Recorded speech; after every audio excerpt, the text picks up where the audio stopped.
Nah, kalau dilihat di sini, kakak-kakak, keseluruhan aspek tersebut akan diamati dan dinilai oleh fasilitator berdasarkan RPP, modul ajar yang sudah dibuat, memuat rencana, asesmen otentik, dan rekaman video pada saat pelaksanaannya, kakak-kakak.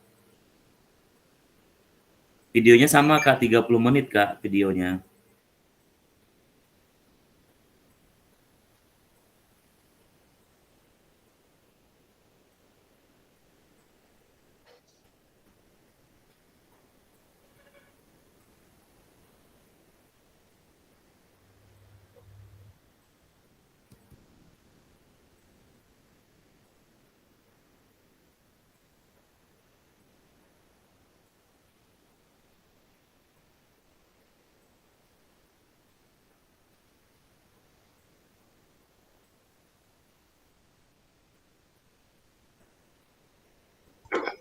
Berarti perekaman ulang, Kak, ya?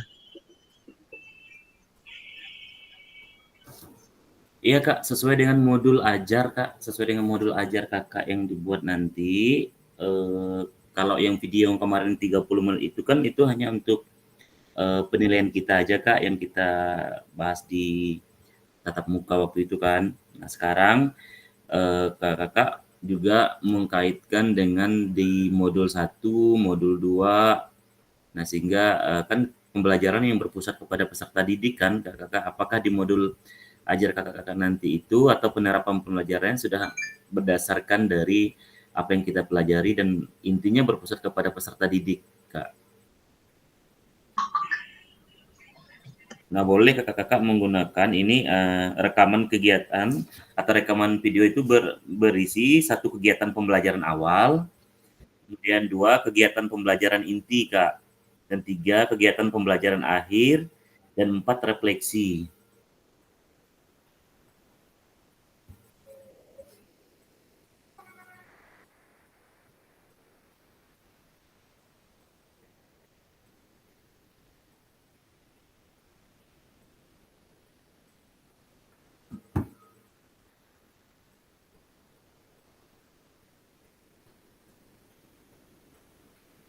Gimana Kak Yuni, masih kebingungan Kak?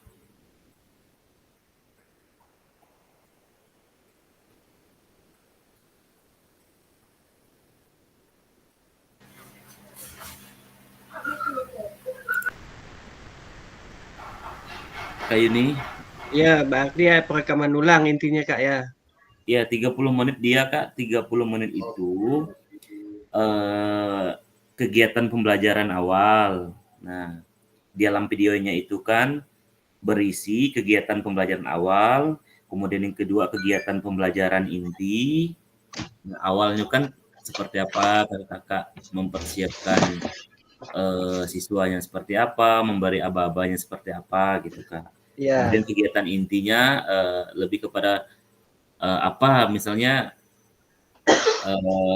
pembelajaran apa misalnya sepak bola kan berarti lebih kepada materinya, materi intinya atau prakteknya misalkan. Kemudian yang ketiga itu kegiatan pembelajaran akhirnya Kak, seperti apa. Terus ada refleksi pasca pembelajaran dan 5 itu testimoni peserta didik.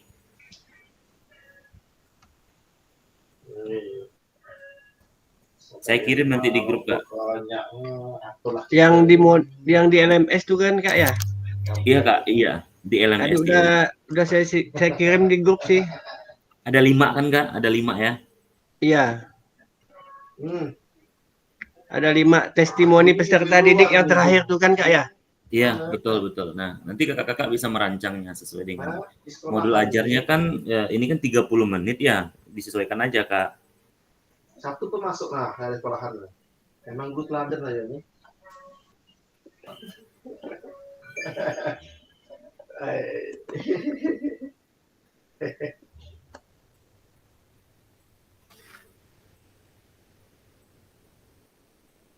Cerwit Kak gimana Sandi ya? Cerwit? Iya Kak. Gimana kabarnya? Semangat? Semangat Kak, alhamdulillah. Saya kepikiran sama nilai itu yang tadi malam dikerjakan. Kebanyakan makan limau ya. Nggak usah dipikirkan Erwin. Kak Erwin. Hantam saja. Channel Wong Deso itu siapa ya? Ini kayaknya Kak Heri. Bukan. Siapa kemarin ya? Yang itu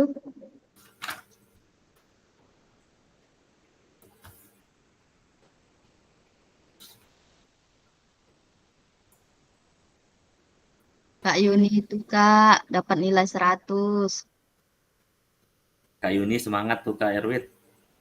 Mana nak dapat 100, paling tinggi dapat nilai 24, berarti betulnya 24. 24 bagi 3, jadi hampir 8.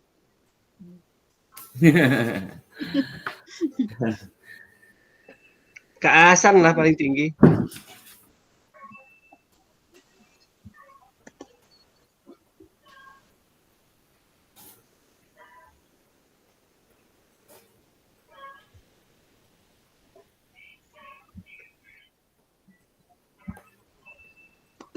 Bisa jadi Kak Rudi yang paling tinggi itu.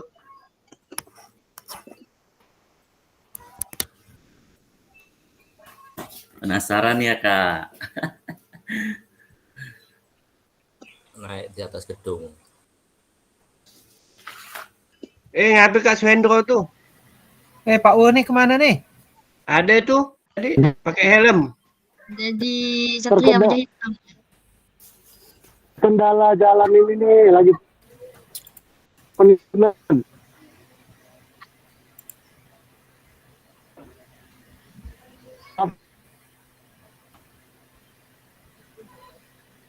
Putus-putus suara Kak Hendro. Dia lagi di itu Kak, lagi di jalan Kak dia Kak.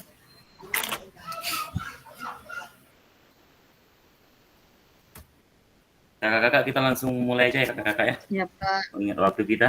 Siap, lanjut Ya. Kak Belinos. Baik kakak-kakak, selamat siang. Selamat siang. Siap. Selamat bertemu kembali di Tatap Maya di modul 2 ya. Di modul 2 itu berarti 2.11 ini kakak-kakak. 2.11 ini aksi nyata praktik pembelajaran PJOK yang berpusat kepada peserta didik ini kakak-kakak. Kemudian program pengembangan kompetensi guru pendidikan jasmani, olahraga dan kesehatan. Durasi kita 2 JP kakak-kakak atau 1 jam setengah. Seperti ini mode daring atau sinkronusnya kakak-kakak. Kemudian kakak-kakak baik, salam dan bahagia. Assalamualaikum warahmatullahi wabarakatuh. Shalom, damai sejahtera, Om Swastiastu, Namo Buddhaya, salam kebajikan Rahayu, Adil Katalino, Bacuramin Kak Saruga, Basenghat Kajubata. Semoga kita dalam keadaan sehat, kemudian bugar, seperti salam PJOK ya kakak-kakak semua. Nah, kakak-kakak mari tenangkan hati dan pikiran, arahkan semua perhatian untuk fokus belajar, munculkan rasa syukur, ingin tahu dan kebajikan. Kakak-kakak mari kita coba mindfulness kakak-kakak dengan teknik stop selama 2 menit. Boleh kakak-kakak untuk on cam kameranya. Kita coba mindfulness-nya kakak-kakak, kita coba kakinya seperti yang ada di gambar. Coba kakak-kakak boleh tangannya seperti yang ada di gambar. Nah, kakak-kakak boleh tenangkan, mulai ya kakak-kakak ya. Kita tenangkan hati dan pikiran, kemudian arahkan semua perhatian untuk fokus belajar, kemudian munculkan rasa syukur, ingin tahu dan kebajikannya kakak-kakak semua. Mari kita mulai kakak-kakak.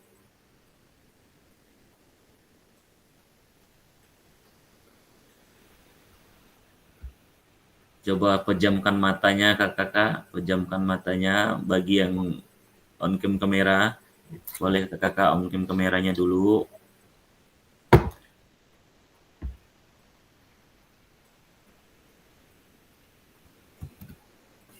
Ya, coba dirasakan. Tenangkan hati dan pikiran. Arahkan semua perhatiannya dan fokus kepada belajar. Munculkan rasa syukur ingin tahu dalam kehidupan kita hari lepas hari dengan belajar mensyukuri.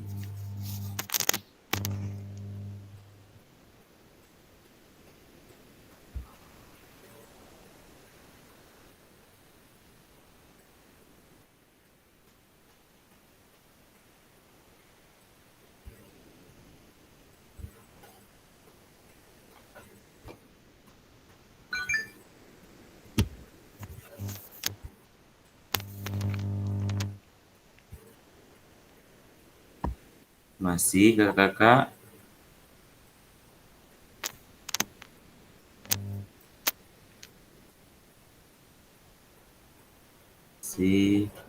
Oke, sudah kakak-kakak.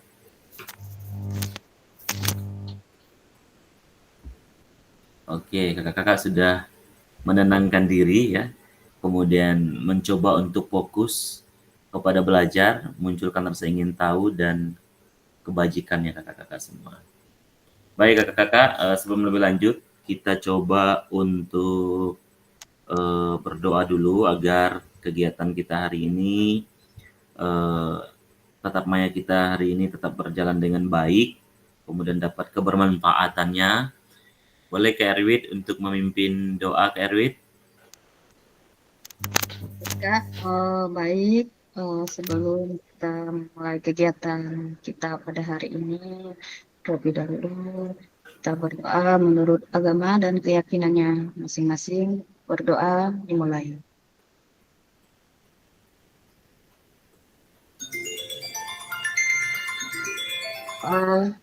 Selesai.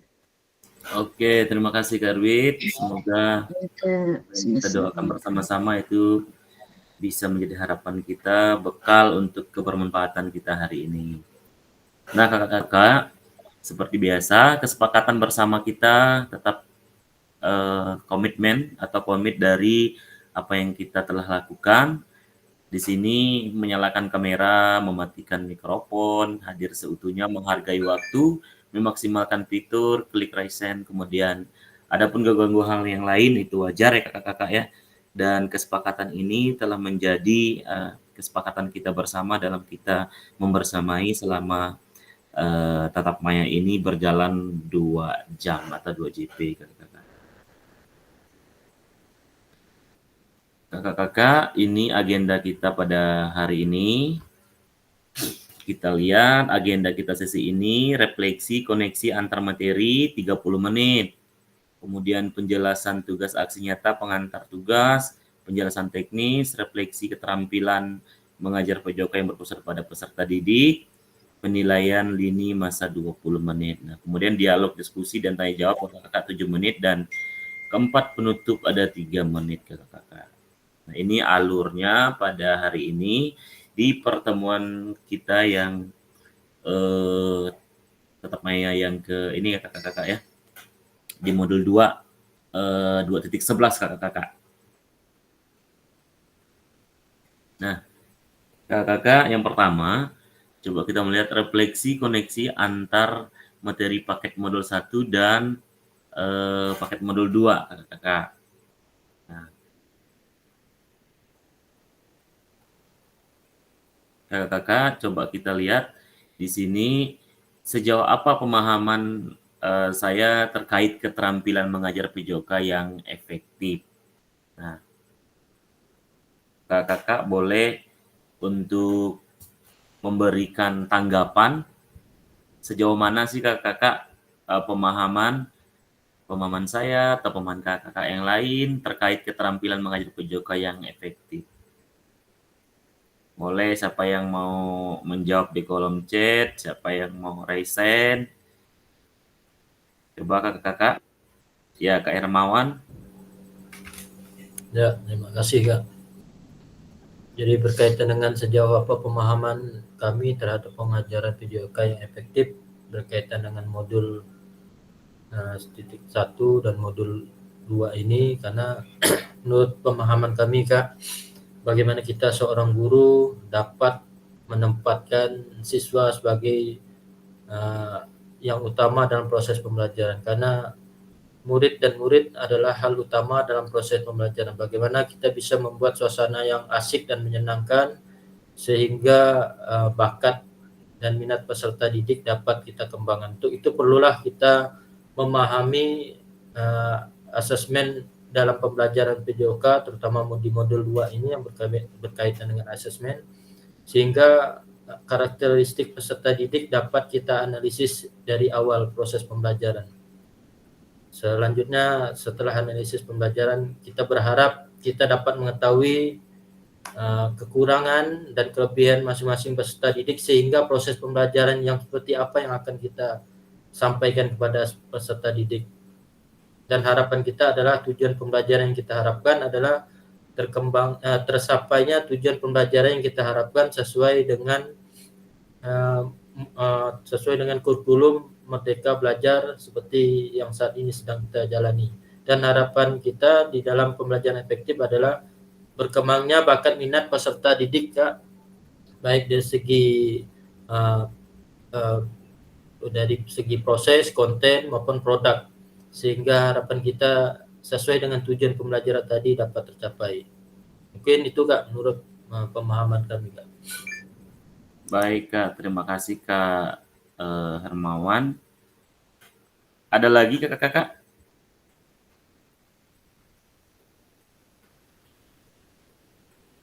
Coba berbagi pengalamannya Kak Sandi. Boleh Kak Sandi berbagi Kak Sandi. Bagaimana Kak, sejauh apa pemahaman Kakak terkait keterampilan mengajar PJOK yang efektif Kak? Oke, baik Kak. Ini menurut saya, ya, sejauh apa pemahaman terkait keterampilan mengajar PJOK yang betul. Kalau ini pengalaman saya ya Kak ya. Selama saya mengajar itu mungkin juga karena belum terlalu jauh sih keterampilan mengajar saya itu Kak. Makanya di dalam materi yang terus saya kembangkan atau saya kasihkan dalam pembelajaran itu terus berusaha untuk meningkatkan. Makanya belajar dan belajar terus. Yang jelas saya selalu berusaha itu dalam memberikan banyak untuk mencapai tujuan pembelajaran seperti yang Kak Hermawan katakan tadi. Tujuan utamanya itu tujuan pembelajaran itu sebisa mungkin harus tercapai Kak. Dengan anak ikut aktif saja dalam pembelajaran, ikut gerak dan sebagainya, itu salah satu aspek utama tujuan itu tercapai Kak. Mungkin itu saja. Baik, terima kasih Kak Sandi. Ada lagi Kak Erwin?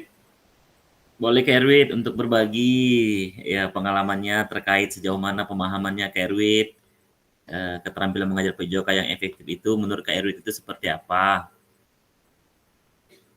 Kan kita sudah membersamai Kak dari modul 1, modul 2. Secara garis besar pun tidak apa-apa Kak. Ayo berbagi Kak Erwin. Iya Kak. Untuk memahami Kak ya, untuk sejauh apa pemahaman saya terkait keterampilan mengajar PJOK ya Kak ya.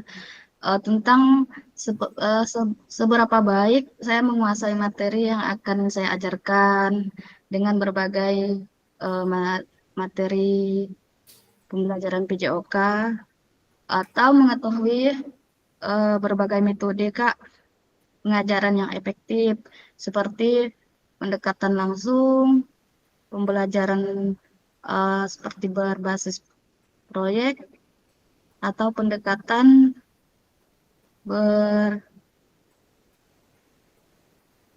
berbasis proyek Kak. Habis itu seberapa baik yang dapat saya kelola di dalam kelas selama aktivitas fisik. Mungkin itu Kak. Baik, terima kasih Kak Erwin sudah berbagi. Kak Mustaqim, boleh Kak Mustaqim berbagi Kak Mustaqim? Oke, terima kasih Kak Belinos. Oke, mungkin untuk kita ke kembali ke belakang, memang di modul 1 itu kita disadarkan dengan materinya, di mana kita harus bisa merefleksikan atau mencerminkan diri kita, paradigma kita sebagai seorang guru PJOK, dan bagaimana kita mengolah suatu pembelajaran di kelas.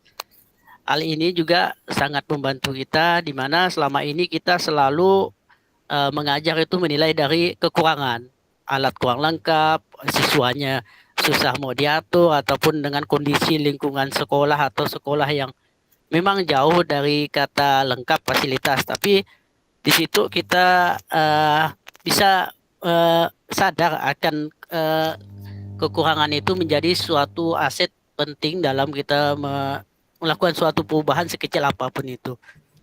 Termasuk juga bagaimana kita memahami karakteristik peserta didik kita, baik yang sudah memiliki kemampuan maupun yang butuh perhatian khusus, sehingga kita bisa memberikan kesempatan yang sama bagi siswa-siswi kita untuk mendapat pembelajaran PJOK yang semestinya.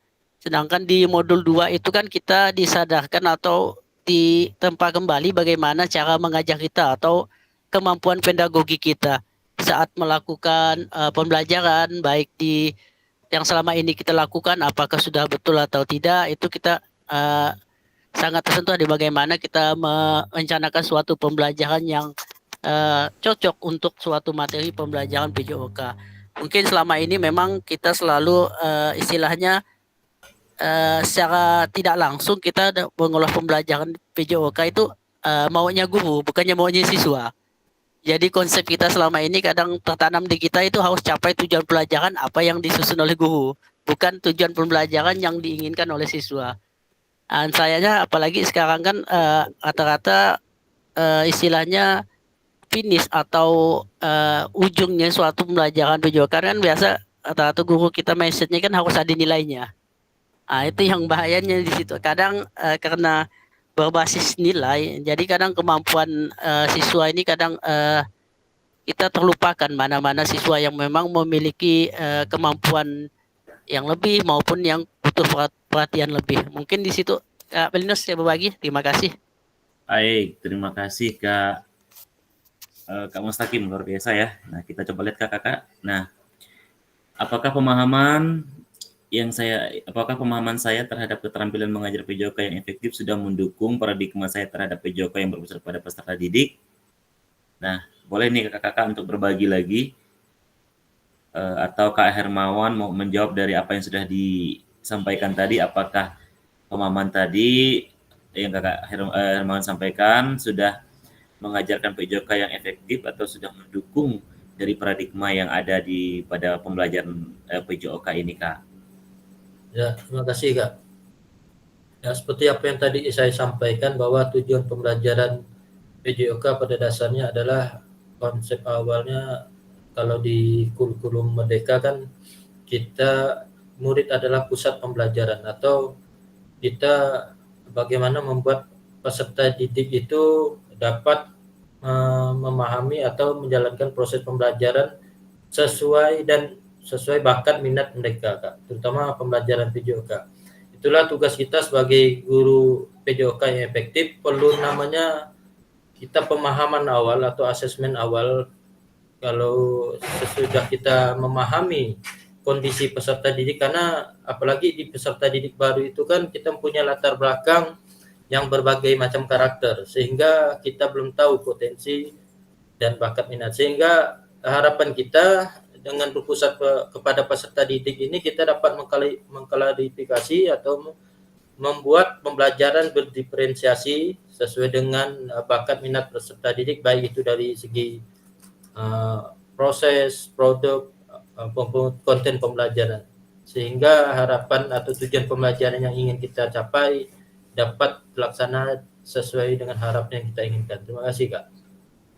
Baik, terima kasih Kak Hermawan sudah memberikan pandangan ya mengenai paradigma saya dan kakak-kakak terhadap PJOK yang berpusat kepada peserta didik. Nah, jadi pengalamannya atau pemahaman terhadap keterampilan mengajar PJOK yang efektif sudah mendukung. Nah, kalau kita kaitkan, memang harus berkesinambungan, harus berkaitan dari apa yang sudah kita pahami tentang keterampilan mengajar PJOK yang efektif dan paradigma yang ada di pada kita, sehingga kita dapat memberikan perubahan pembelajaran PJOK yang berpusat pada peserta didiknya. Baik kakak-kakak, kita coba lanjut. Nah, sejauh apa pemahaman saya terkait strategi mengajar, Kak? Nah, boleh kakak-kakak yang belum memberikan suaranya. Kak Heri, boleh Kak Heri? Boleh Kak, sebentar Kak, ini sambil saya pakai laptop tuh kameranya nggak bisa on ya. Iya Kak, nggak apa-apa Kak, yang penting suaranya jelas Kak. Oke, ini pakai HP. Sejauh apa pemahaman saya terkait strategi mengajar? Pemahaman saya, strategi mengajar itu sangat berpengaruh terhadap keberhasilan kita dalam menyampaikan materi atau keberhasilan kita dalam mengarahkan anak mau berkembang seperti apa.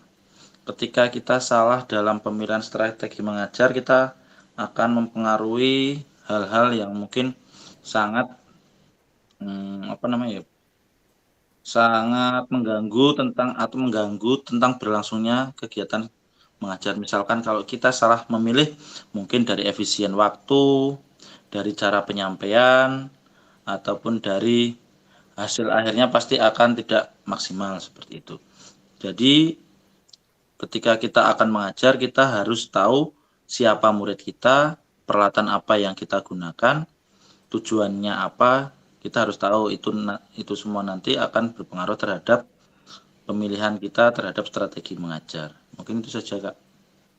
Terima kasih. Oke Kak Eri, terima kasih. Kalau dikaitkan dengan pertanyaan di samping itu Kak, apakah pemahaman saya terhadap strategi mengajar sudah mendukung paradigma saya terhadap PJOK yang berpusat pada peserta didik Kak? Apakah sudah mendukung Kak? Setelah dari awal sampai saat ini saya belajar, paradigma saya mulai pemikiran saya mulai terbuka, saya harus seperti ini supaya pembelajaran saya bisa membuat anak-anak itu aktif dalam pembelajaran. Jadi ya menurut saya sih sampai sekarang sudah mengarah ke lebih baik seperti itu Kak. Baik, terima kasih Kak Heri. Tepuk tangan dulu untuk Kak Heri. Ya, luar biasa. Mungkin ada kakak-kakak yang lain yang ingin berbagi dari apa yang sudah didapatkan jadi dari selama modul 1 sampai modul 2 ini kakak-kakak?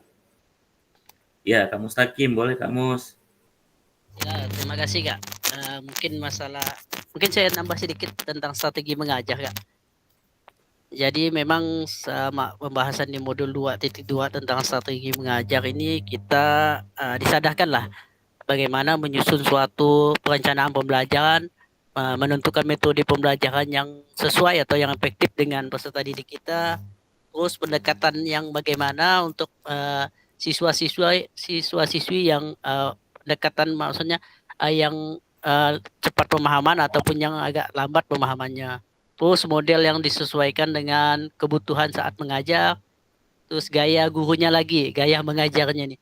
Kadang memang di materi PJOK memang kita bervariasi, kadang ada yang namanya gaya komando, mau gaya latihan ataupun timbal balik dan lain-lain. Memang itu memang satu pembelajaran biasa gaya kita nih berubah. Kadang ada saatnya kita harus menggunakan gaya komando biar anak kita biar tertib dalam berbaris dan lain-lain. Ada juga kita memang lebih fleksibel sesuai dengan gaya belajar siswa kita. Terus yang paling terkesan dari saya itu memang ada dua hal yang selalu saya ingat, yaitu masalah ini Kak, instruksional dengan non-instruksional. Selama ini kan kita nggak paham itu. Yang mana instruksional kita kan hanya kebiasaan kan harus ada yang perintah memang tidak langsung, itu udah terbiasa. Anak-anak kan memang udah kita setting bagaimana saatnya ganti pakaian dan lain pemanasannya itu yang tidak perlu lagi komando, mereka sudah terbiasa. Mungkin hal yang terpenting memang di situ penanaman dasar, istilahnya pembiasaan awal yang baik akan menghasilkan tujuan pembelajaran yang baik. Mungkin di situ. Terima kasih Kak Plinus dari saya. Baik Kak, kalau pemahamannya Kak tentang berkaitan dengan paradigmanya Kak setelah melihat dan mempelajari dari modul 1.1 sampai 1.2, bagaimana Kak? Apakah semakin meningkat paradigmanya atau semakin berubah? Mungkin di sini terkoreksi diri Kak. Ya, salah saya saat mengajar PJOK itu di mana nampak di situ. Apalagi kadang kita tidak memperhatikan gaya belajar siswa kita. memang dengan adanya pembahasan modul 2.2 ini kita bisa memapping lah di mana yang perlu perbaikan di saat kita mengajar, apa ke model yang selama ini kadang kan kita nih lupa model ngajarnya itu ya yang dipakai, nggak ada variasi perubahan, belum lagi gayanya gaya ceramah terus kadang itu kan dalam mengajar tuh kalau memang menyusun metodenya ndak baik, kadang kita 2 jam pelajaran itu 1 jam pelajaran maksimal yang bisa ngajar, sisanya itu kadang banyak waktu ndak efektif. Mungkin itu Kak, terima kasih. Baik, terima kasih Kak Mustaqim. Ada lagi kakak-kakak? Ya Kak Kas, ya baru Kak Kas nih. Oke, boleh Kak Kas. Baik Kak, terima kasih untuk kesempatannya. Jadi sambil ngamatin tadi Kak, sebenarnya masih ada beberapa yang saya pikirkan. Mungkin ini sedikit merangkum dari apa yang saya dapat di kegiatan PKG ini ya Kak. Jadi yang benar-benar saya notice benar itu terkait backward design-nya ya Kak. Sebelumnya saya sendiri merasa bahwa alur penyusunan perencanaan pembelajaran itu dimulai dari tujuan, langkah-langkah, dan asesmen. Sering sekali saya sendiri mengesampingkan asesmen yang otentik atau asesmen yang bermakna gitu.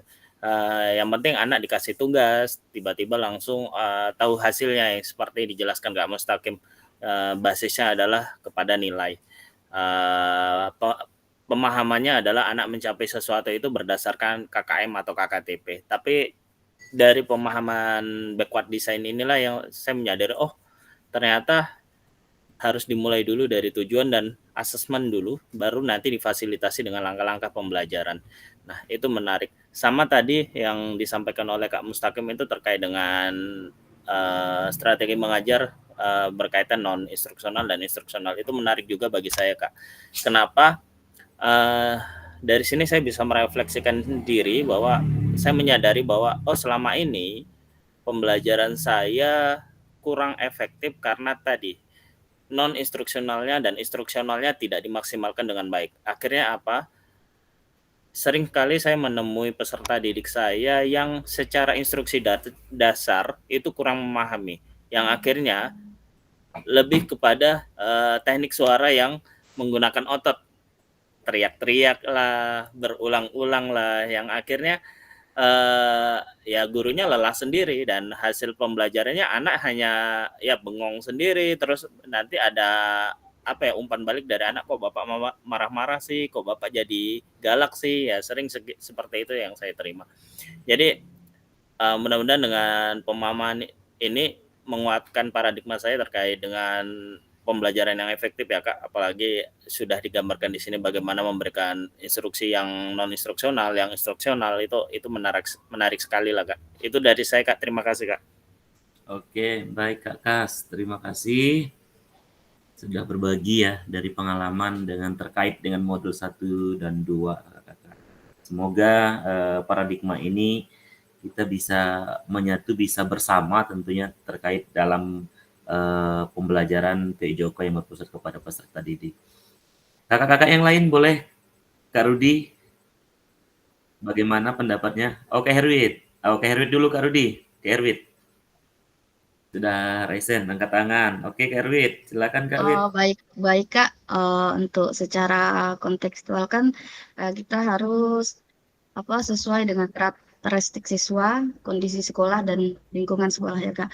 Kalau pribadi saya Kak, beda ya Kak ya, kalau tingkat SD atau SMP itu ya. Kalau saya kan tingkat SMK Kak. Jadi sebelum mereka tuh Kak, kalau kelas 10 kan baru pertama kali masuk kelas ya Kak ya. Itu saya ada namanya kesepakatan kelas tuh Kak. Pada saat jam pertama mereka mata pelajaran PJOK, mereka sudah memakai baju olahraga dari rumah gitu Kak.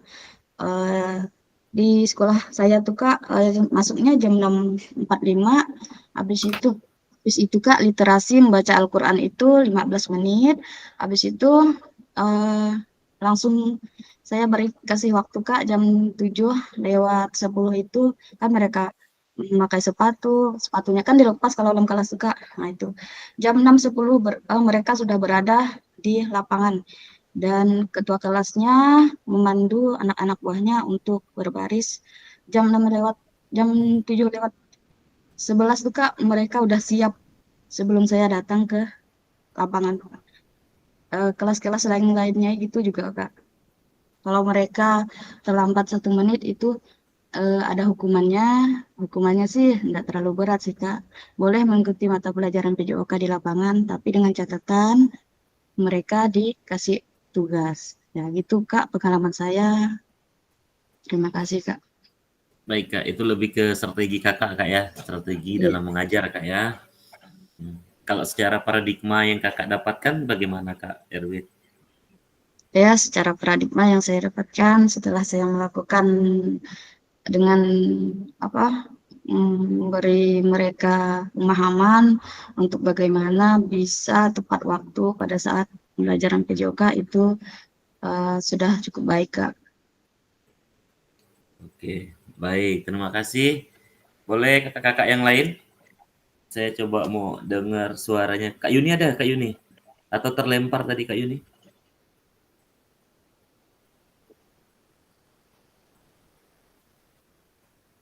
Oke, Kak Rudi, boleh Kak Rudi? Baik, terima kasih Kak Pelinus. Jadi apa yang disampaikan kakak-kakak semuanya itu luar biasa. Bahwasanya di sini tentang strategi mengajar, tentunya kita ya selain memahami apa yang sudah kita pelajari, tentunya tidak terlepas dari kompetensi pedagogik, terus ke profesional, terus lagi di sosial, dan juga di situ ada lagi satu. Maka strategi ini sangat menarik karena setiap pembelajaran, setiap waktu ke waktu kan kita perlu adanya tadi yang Kak Hermawan dan lain sebagainya, Kak Kas itu ada namanya asesmen awal, sehingga strategi itu bisa digunakan dengan efektif apabila kita sudah mengetahui yang pertama, yaitu mungkin ilmu yang pertama yang bisa kita dapat selama ini, kita saling berkolaborasi, saling ketemu, saling memahami. Inilah yang dimaksud lebih dalam lagi dalam pemahaman ini.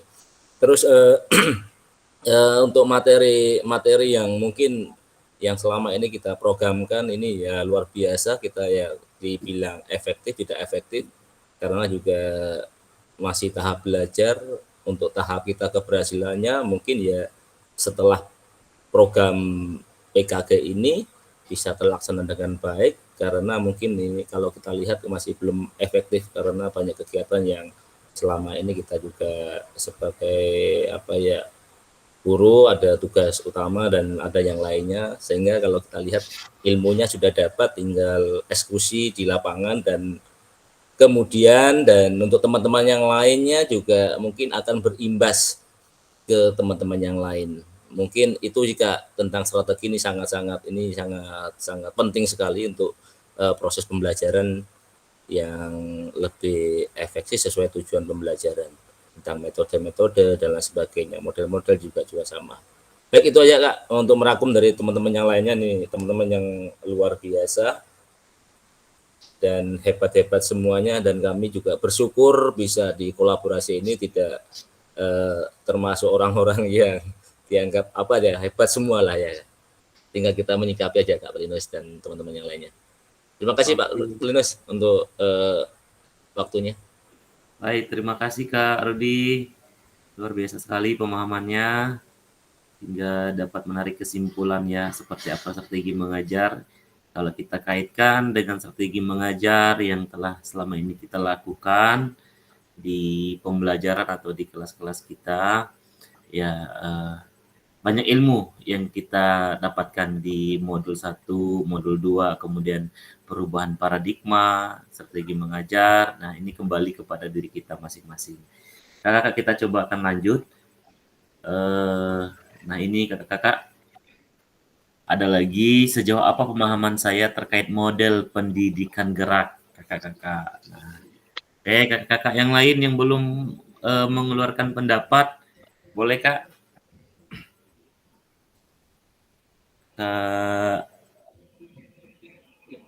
Kak Taufik ada? Kak Taufik?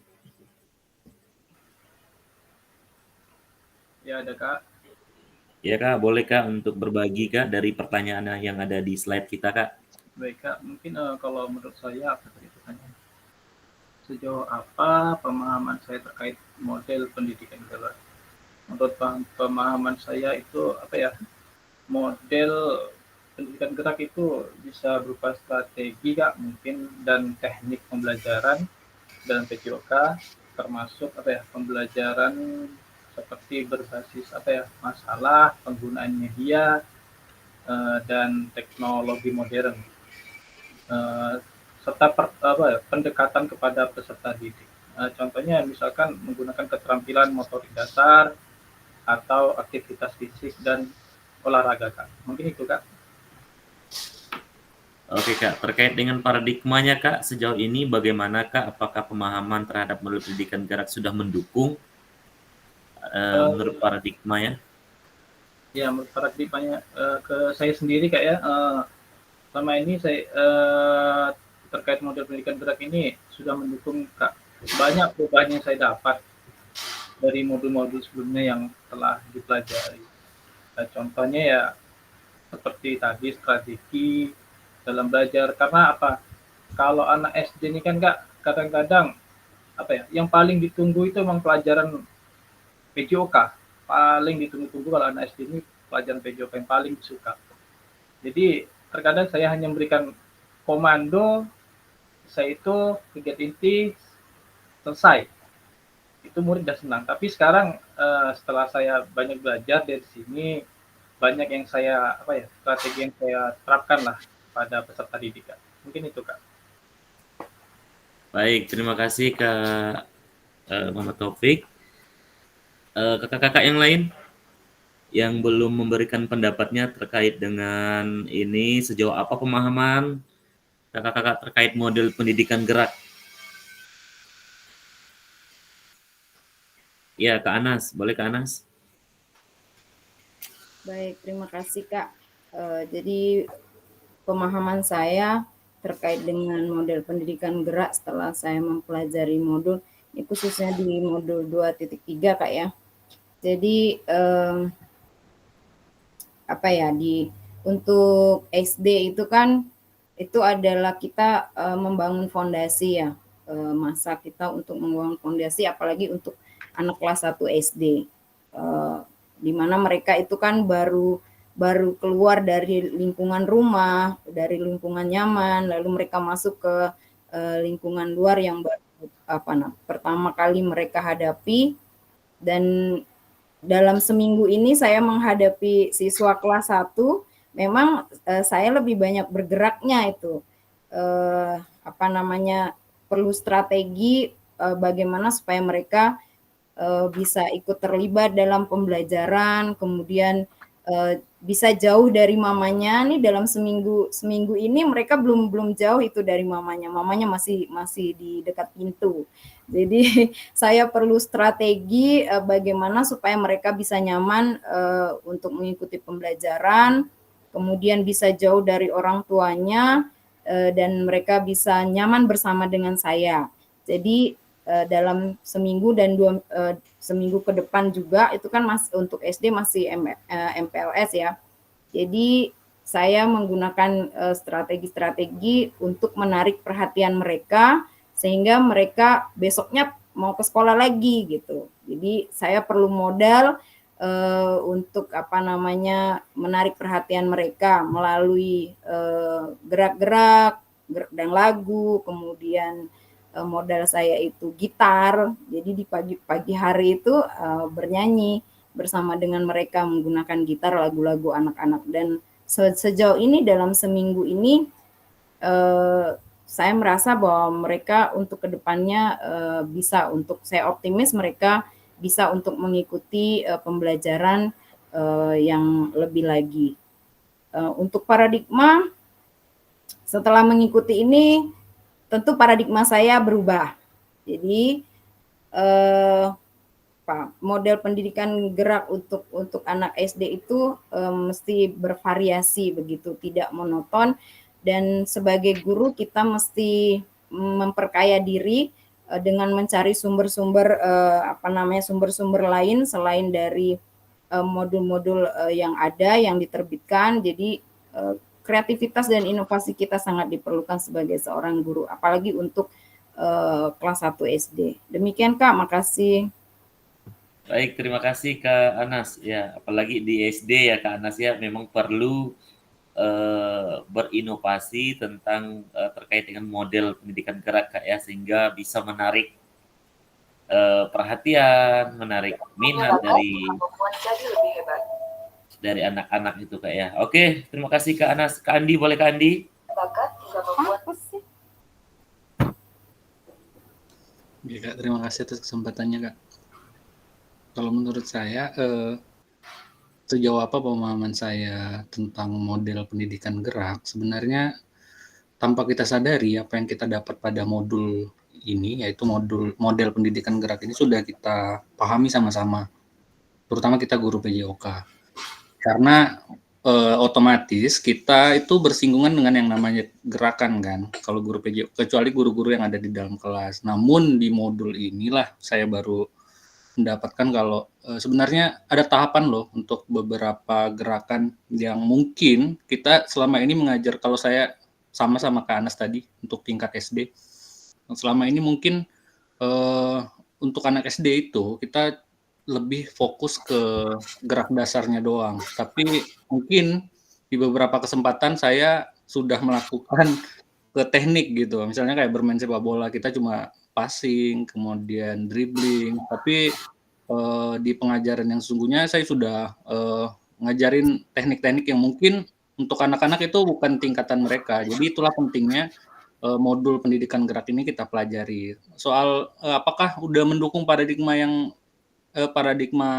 terhadap PJOK yang berpusat pada peserta didik, saya kira 1 minggu ke belakang pulang dari kita tatap muka kemarin adalah perubahan yang lumayan besar bagi saya. Jadi saya bertemu lagi dengan murid-murid dengan ilmu yang saya dapat dari teman-teman juga.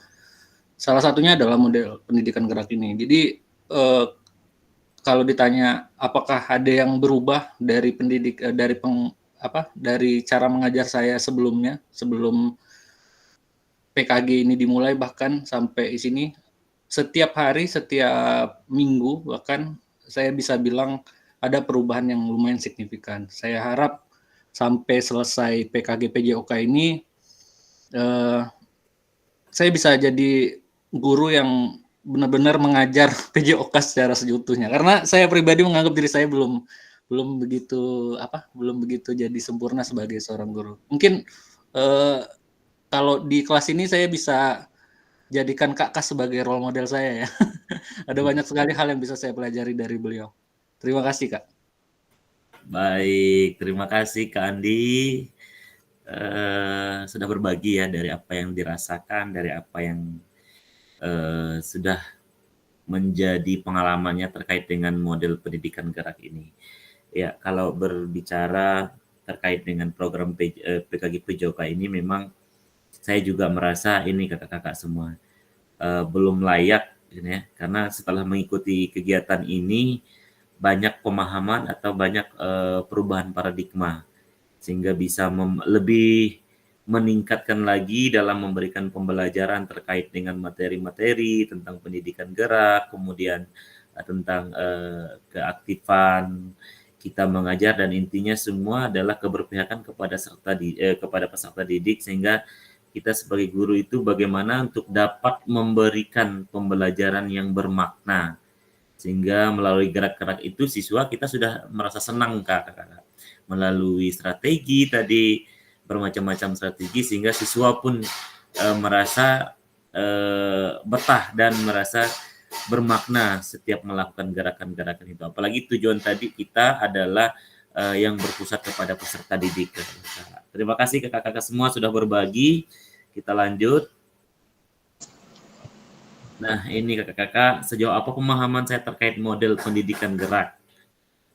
Nah, ini modelnya. Kalau tadi kita lihat sebelum ini kan terkait model pendidikan gerak ya. Kalau ini sejauh pemahamannya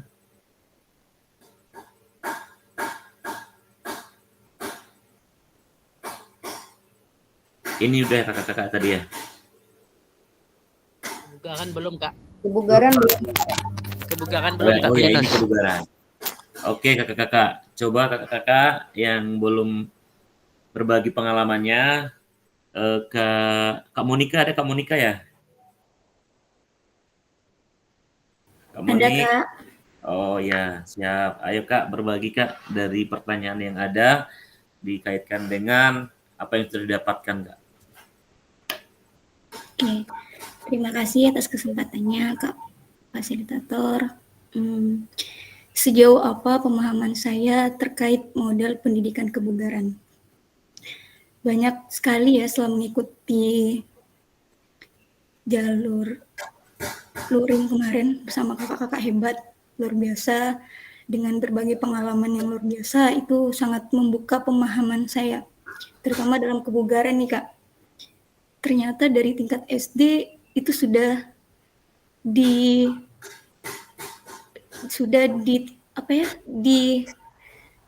peduli gitu terhadap kebugaran siswa SD. Sudah pokoknya gimana ya, dilihat lah gitu, sudah apakah siswa SD itu sudah cukup kebugarannya, itu sudah ada yang disampaikan Kak Mustaqim kemarin bahwa ternyata itu sudah dipantau oleh beberapa organisasi mungkin ya, dilihat dari yang disampaikan Kak Kes juga bahwa ternyata kebugaran anak itu memang dipantau oleh pusat. Nah ini yang menjadi salah satu pembuka pikiran saya juga, oh ternyata kebugaran anak dari SD ini udah dilihat gitu, udah diperhatiin gitu pokoknya.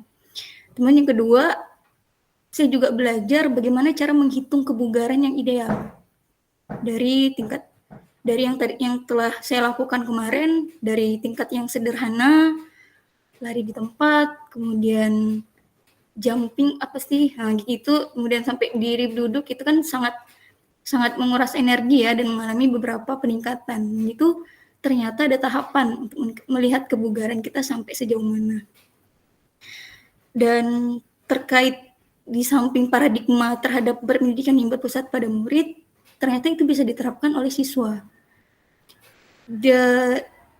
Kita libatkan siswa dalam melatih kebugarannya di kehidupan sehari-hari. Mungkin dikasih waktu dalam waktu seminggu, disusun jadwal sesuai dengan FITT kemarin juga dipelajari bersama Kak Andi, Kak Hermawan, Kak Erwit. Itu ternyata ada beberapa tipe, ada beberapa time, intensitas, sama frekuensinya itu ternyata berpengaruh.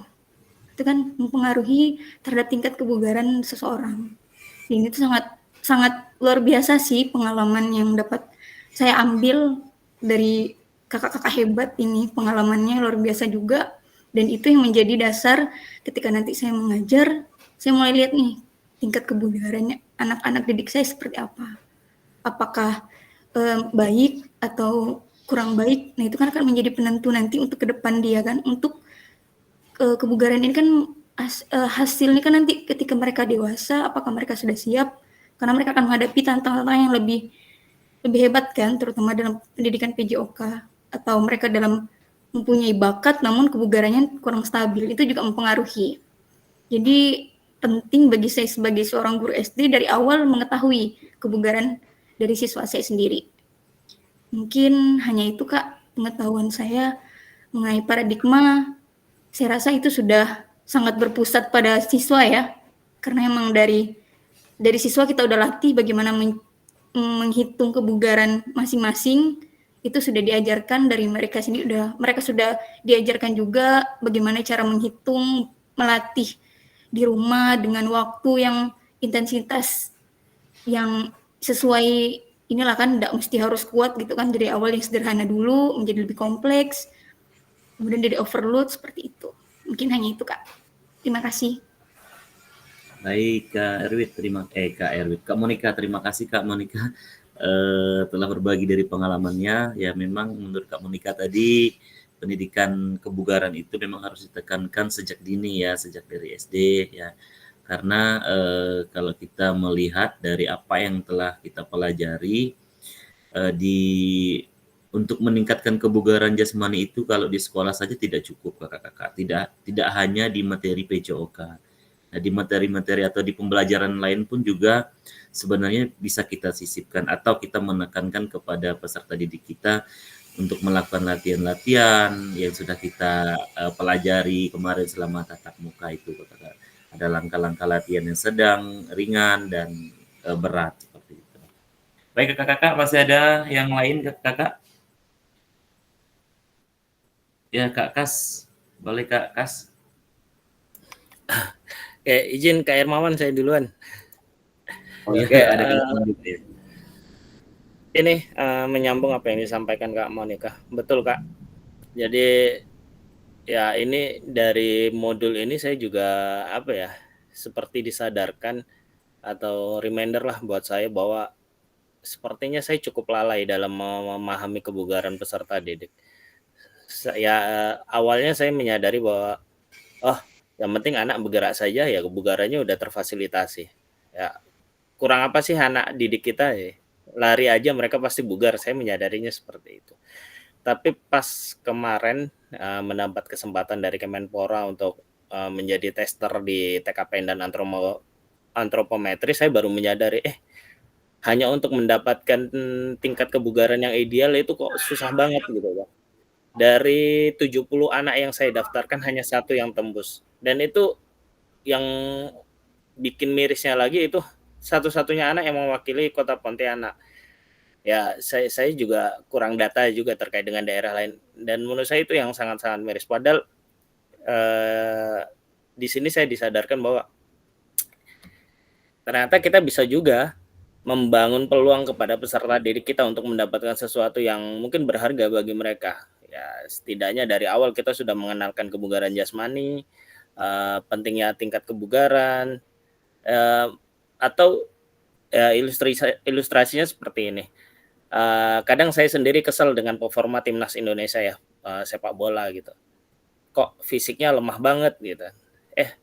Tapi sekali saya renungkan kembali, ternyata ya saya sadar bahwa mungkin bisa jadi kita ini sebagai guru olahraga menjadi peran penting dalam tingkat kebugaran yang membangun kebugaran anak-anak didik kita yang nantinya bisa jadi penerus timnas Indonesia di kemudian hari itu. Jadi ya sekarang mungkin fokus saya ya itu Kak, yang membangun tingkat kebugaran peserta didik ya diawali mungkin dari proses pembelajaran atau ada fase atau waktu tertentu untuk meningkatkan kebugaran atau mulai dari atau ditambah lagi dengan kegiatan ekstrakurikuler. Mungkin seperti itu Kak dari saya Kak. Terima kasih Kak.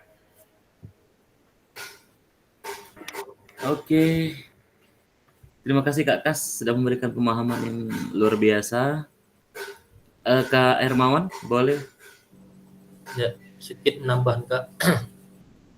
Terkait model pendidikan kebugaran ini memang mengingatkan kembali pada pembelajaran kemarin sudah kita lakukan dan kami sudah mencoba lagi kembali ke anak-anak, ke peserta didik bahwa sebelum melakukan aktivitas pembelajaran kami melakukan denyut nadi normal dulu setelah melakukan, dan itu harapan kami adalah membekas di benak mereka bahwa sejauh mana aktivitas yang sudah mereka lakukan selama ini bermakna untuk mereka, itu pertama Kak.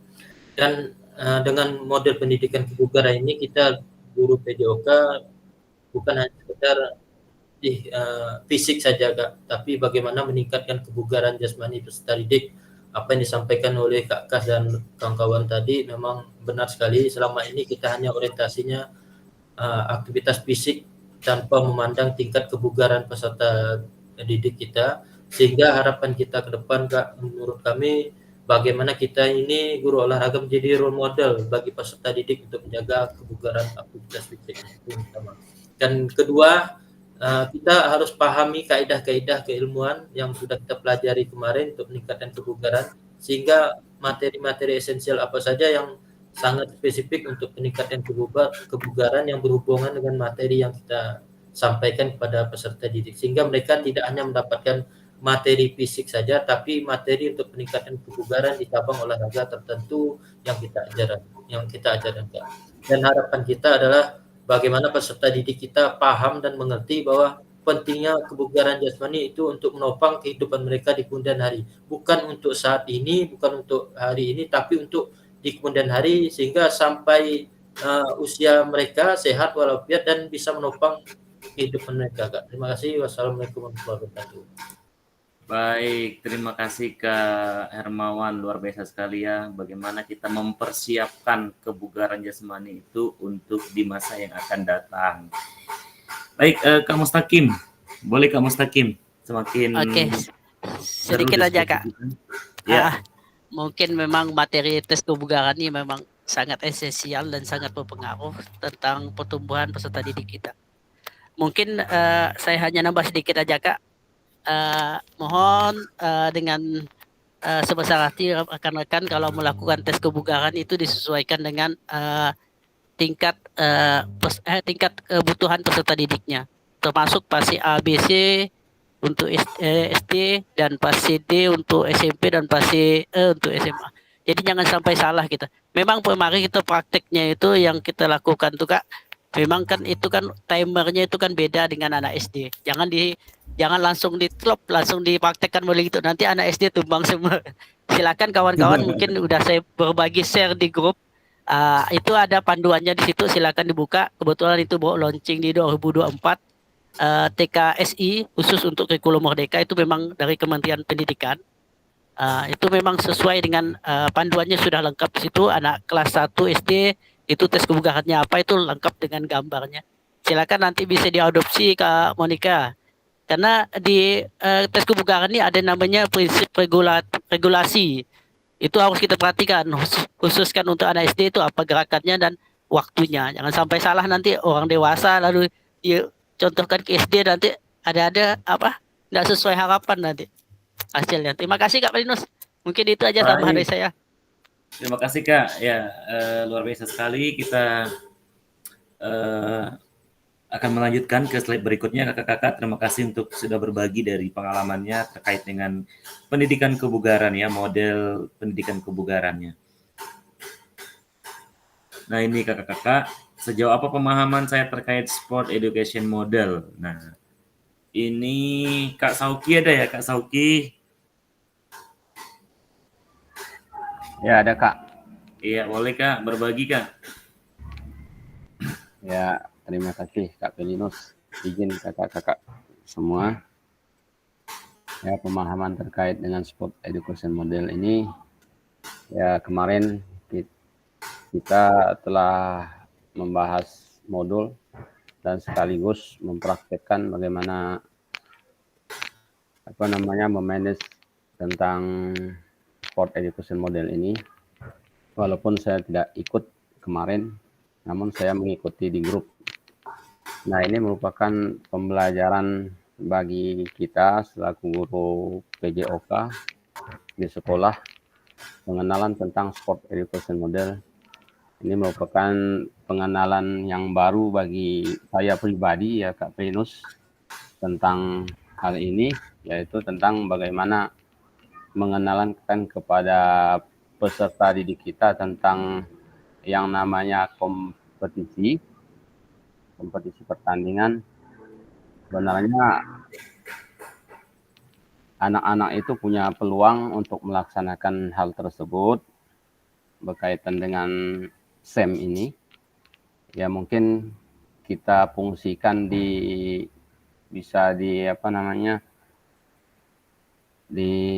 kelas meeting, nah seperti itu kita fungsikan kalau memang kita sudah terapkan ke peserta didik, ya mungkin mereka bisa mengimplementasikannya ke hal-hal tersebut, itu Kak Pelinus. Nah untuk sejauh ini dengan pembelajaran di PKG PJOK ini, insya Allah pemikiran dan paradigma saya terbuka terhadap SEM ini, dan insya Allah nanti secara berangsur-angsur akan kita terapkan di sekolah seperti itu Kak Pelinus. Terima kasih Kak Pelinus. Itu saja. Baik Kak, terima kasih Kak Sauki telah berbagi dari apa yang telah didapatkan dari pemahaman terkait dengan sport education model ini Kak ya. Banyak sekali perubahan Kak ya, perubahan paradigma, perubahan pengetahuan sebagaimana apa yang telah kita dapatkan di modul 2 ini. Ada Kak Hasan? Nah, panjang umur Kak Hasan. Assalamualaikum warahmatullahi wabarakatuh. Terima kasih kesempatannya Kak. Bisa didengar suaranya Kak ya? Bisa Kak, siap. Alhamdulillah. Ini kita artinya pemahaman kita tentang SEM ya Kak ya. Kebetulan kalau SEM itu pas yang dipanggil ya nama Hasan itu Kak. Memang jadi kalau SEM teringat Hasan. Jadi SEM ini kan emang sebenarnya memang sering artinya kita lakukan tapi mungkin belum seutuhnya Kak. Jadi kalau di sekolah khususnya di SMA itu siswa atau OSIS ya Kak ya, OSIS tapi tidak menyeluruh. Itu tadi tidak secara utuh. Umumnya OSIS melaksanakan kegiatan SEM tersebut, baik itu menjadi pemain, wasit, manajer, pelatih, hingga mereka dapat memahami dinamika olahraga secara menyeluruh. Yang mana SEM ini di dalam program pengembangan keprofesian yang berkelanjutan emang sangat dekat atau rapat pada PJOK.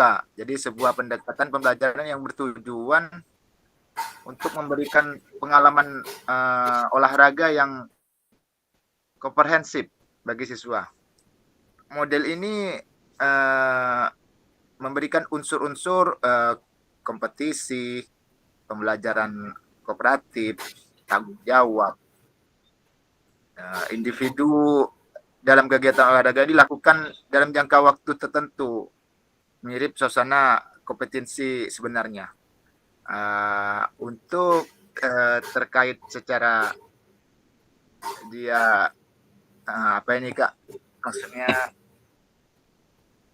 dalam pemahaman kita bahwa mudah-mudahan ke depan bisa dijadikan SEM yang seutuhnya. Jadi semua siswa yang melibatkan tanpa campur tangan seorang guru yang hanya mungkin bisa dibilang fasilitator lah gitu lah Kak.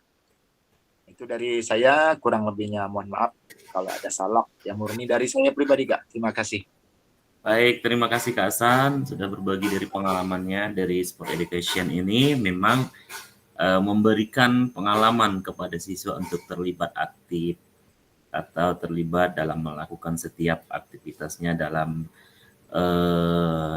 pertandingan, memberikan pengalaman yang bermakna ya kakak-kakak. Kakak kita coba lanjut.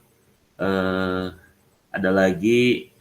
Nah di sini ada sejauh apa kakak-kakak pemahaman saya terhadap asesmen otentik kakak-kakak. Ada Kak Yuni ya. Kak Yuni sudah hadir.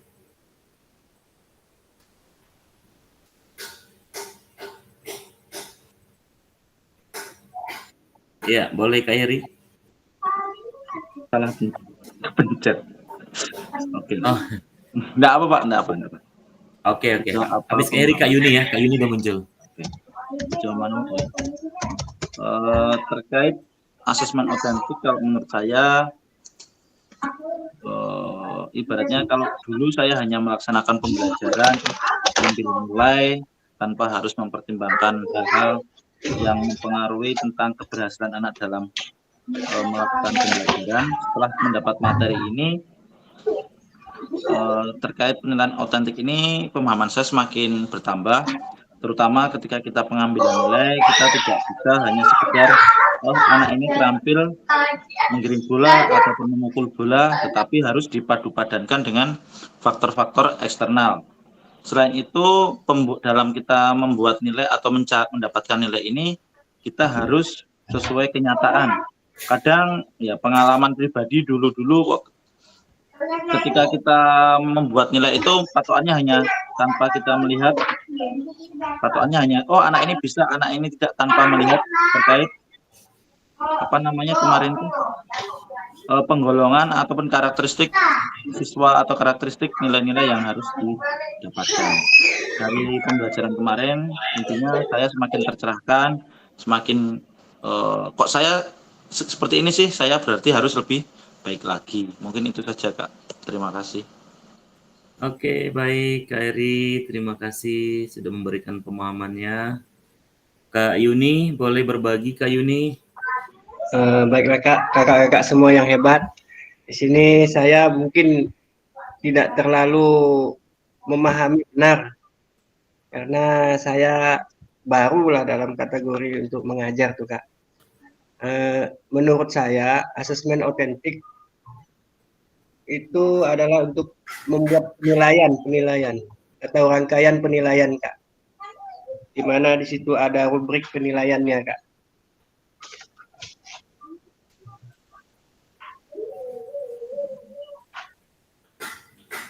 Iya, gimana Kak Yuni? Ya Kak. Ada tentang rubrik penilaian ya, asesmen otentik ya, gimana? Karena sudah lama berkecimpung yang di lain gitu Kak. Jadi baik. Untuk memahami dengan adanya PKG PJOK ini, saya udah ada pemikiran atau pandangan yang arahnya untuk kedepannya Kak, agar lebih baik lagi gitu. Baik, terima kasih Kak Yuni. Kita akan coba membersamai ya terhadap dari apa yang telah kita lakukan secara bersama-sama ini tentang PKG PJOK ini. Boleh Kak Kaspri? Oke, Kak, minta waktunya sedikit Kak. Jadi mungkin ini saya berbagi dari pemahaman. Jadi terkait dengan asesmen otentik ini, menurut saya pribadi ini adalah level sih Kak. Level berbeda dari penilaian kita sehari-hari. Jadi kalau penilaian sehari-hari itu tujuan kita hanya kepada gerak yang spesifik, seperti menendang atau pola gerak dasarnya, seperti melangkahnya bagaimana. Sedangkan asesmen otentik kalau saya amatin dari proses pembelajarannya ini next level banget sih menurut saya. Ya, ini terkait dengan aplikatifnya, bagaimana anak itu berjalan dalam kehidupan sehari-hari, gunanya berjalan itu seperti apa, padu padanya terhadap organisasi berjalannya itu seperti apa, kaitannya dengan hubungan sosial dengan temannya itu seperti apa. Nah, di situ arah penilaiannya itu menurut saya sih sangat menarik sekali Kak. Berbeda sekali dengan penilaian yang sebelumnya yang dilakukan hanya untuk anak itu bisa menendang atau tidak, anak itu bisa berlari atau tidak, seperti itu Kak. Jadi menurut saya sih saya harus merubah mindset dulu. Tujuannya itu berbeda menurut saya. Terima kasih Kak. Itu dari saya Kak. Baik Kak, terima kasih Kak Kaspri sudah berbagi dari pengalamannya terkait dengan asesmen otentik ya. Karena bagaimanapun juga kita sebagai guru PJOK memang kelihatannya memang agak rumit, tetapi kalau kita coba memahami, karena memang ini harus dilakukan kita untuk melakukan penilaian yang nyata terhadap peserta didik kita. Baik Kakak, kita lanjut. Nah, keterampilan. Nah, tujuan paradigma perubahan diri dan kelas dalam PJOK. Nah, keterampilan pedagogik guru PJOK yang berpusat kepada peserta didiknya juga Kakak-kakak. Jadi keterampilan pedagogik guru PJOK yang harus kita miliki sehingga dapat berpusat kepada peserta didik kita ini Kakak-kakak semua tujuannya. Dari apa yang telah kita rangkum tadi dari modul 1, modul 2. Nah, ini sudah sangat jelas kita berbagi dari pengalaman tadi Kakak-kakak semua. Nah, ini Kakak-kakak yang kedua ada penjelasan tugas aksi nyata ini Kakak-kakak. Nah, pengantar tugas. Nah, ini yang memang mungkin ada kakak-kakak yang menjadi keresahan atau menjadi kegalauannya tentang terkait dengan tugas ini ya. Pengantar setelah mempelajari modul 1 dan 2, kakak-kakak diharapkan dapat mengimplementasikan eksplorasi pemahaman dalam bentuk aksi nyata, yaitu implementasi praktik pembelajaran PJOK yang berpusat kepada peserta didik di kelas yang diampu. kemudian yang akan dinilai oleh fasilitator melalui LMS kakak-kakak. Sorry kakak-kakak agak ribut, tetangga tuh ada ini kerjaannya. Nah, kakak-kakak dapat melakukan dimulai dari perencanaan pelaksanaan hingga refleksi setelah pembelajaran, setelah melakukan praktik pembelajaran Bapak Ibu atau kakak diharapkan dapat melakukan proses refleksi, salah satunya menggunakan refleksi keterampilan mengajar PJOK yang berpusat kepada peserta didik. Nah, pengantar tugasnya keterampilan merencanakan, kemudian melaksanakan dan mengevaluasi pembelajaran PJOK yang berpusat kepada peserta didik merupakan salah satu kompetensi kunci yang diharapkan muncul pada peserta program PKG PJOK. Keberpusatan pada peserta didik kakak-kakak tersebut dapat dilihat dari 3 aspek. Nah, jadi kita dapat mengembangkan lingkungan belajar yang kondusif, menerapkan strategi pembelajaran PJOK yang berpusat kepada peserta didik, kemudian merancang dan menerapkan asesmen otentik dalam pembelajaran PJOK kakak-kakak. Nah, ini ada kaitannya dengan pengantar tugas kita atau tugas kakak-kakak aksi nyata tadi. Keseluruhan aspek tersebut akan diamati dan dinilai oleh fasilitator berdasarkan RPP nih kakak-kakak. RPP atau modul ajar yang sudah dibuat memuat rencana asesmen otentik dan rekaman video pada saat pelaksanaan pembelajaran PJOK praktik mengajar di kelas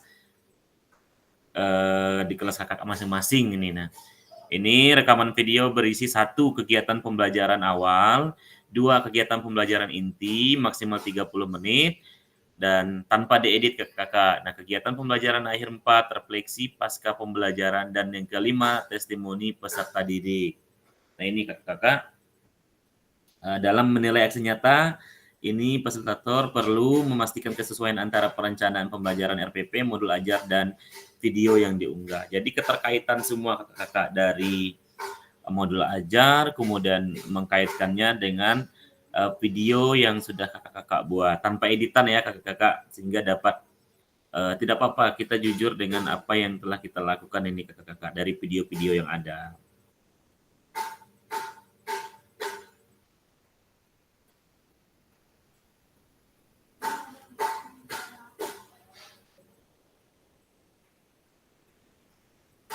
Belum berubah ya kakak di sini ya.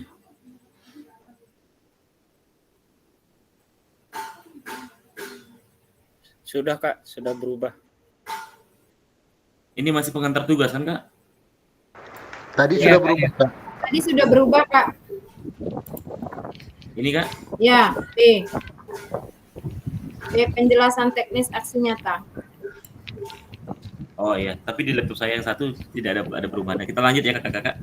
Berarti penjelasan teknis aksi nyata, kemudian di sini hanya ada 1 bukti dari kemampuan atau tindakan. Nah, kemudian penugasan mandiri, praktik pembelajaran PJOK yang berpusat pada peserta didik, tujuan pembelajaran khusus. Nah, peserta dapat memahami aksi nyata dalam mengembangkan praktik pembelajaran PJOK yang berpusat pada peserta didik, aspek penilaian ini, masa dan melakukan refleksi dengan baik dan benar. Nah, tujuan dari aksi nyata ini kakak kalau kita mengkaitkan dengan modul 1, modul 2, nah, jadi intinya secara keseluruhan itu adalah keterlibatan peserta didik, kemudian pembelajaran yang berpusat kepada peserta didik kakak-kakak. Bagaimana kita bisa memberikan kebermaknaan terhadap peserta didik, kemudian ada pelibatan, kemudian mau melibatkan karena memang waktunya di tugas aksi nyata kita ini kan hanya 30 menit. Silakan kakak-kakak untuk mengemasnya secara demikian rupa atau dikemas dengan detail atau dikemas dengan serapi mungkin kakak-kakak sehingga dapat memberikan penilaian yang paling maksimal. Nah, ini kembangkan RPP modul ajar kakak-kakak pembelajaran PJOK untuk 1 pertemuan sebagai simulasi untuk menggambarkan keseluruhan alur rancangan desain penggambaran pembelajaran PJOK yang efektif dan berpusat kepada peserta didik. Nah, ini yang pertama kakak. Jadi kembangkan RPP modul atau pembelajaran PJOK selama 1 pertemuan. Jadi silakan kakak-kakak untuk mengembangkannya sesuai dengan antara RPP, antara modul harus sesuai dengan video yang sudah kakak-kakak nanti buatkan. Nah, yang kedua, dalam mengembangkan RPP modul ajar dapat melibatkan atau dapat melihat kembali Yang pertama dapat memulai dari RPP modul ajar yang ada atau yang telah Anda kerjakan. Nah, boleh menggunakan modul ajar yang sudah kakak gunakan. Nah, boleh atau mau diperbaharui atau ada yang kurang lengkap, kemudian sehingga bisa mempermudahkan waktunya kakak-kakak untuk tidak membuat lagi. Nah, kemudian di sini ada modul 1.6 ya, pengembangan perencanaan pembelajaran PJOK, apakah sudah sesuai dengan tujuan akhir kebutuhan peserta didik, sesuai dengan backward design-nya, pengetahuan keterampilan sikap yang dideskripsikan dalam tujuan pembelajaran PJOK tersebut yang dikuasai oleh peserta didik.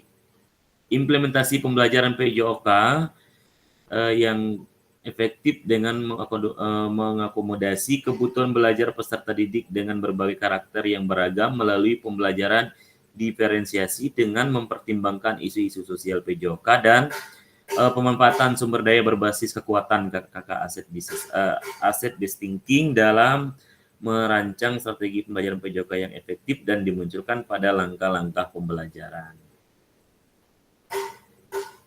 Nah, ini kakak-kakak sudah memahami kakak-kakak dari tugas video ini kakak-kakak atau aksi nyatanya? Izin bertanya Kak Pelinus. Iya Kak. Itu untuk RPP-nya Kak.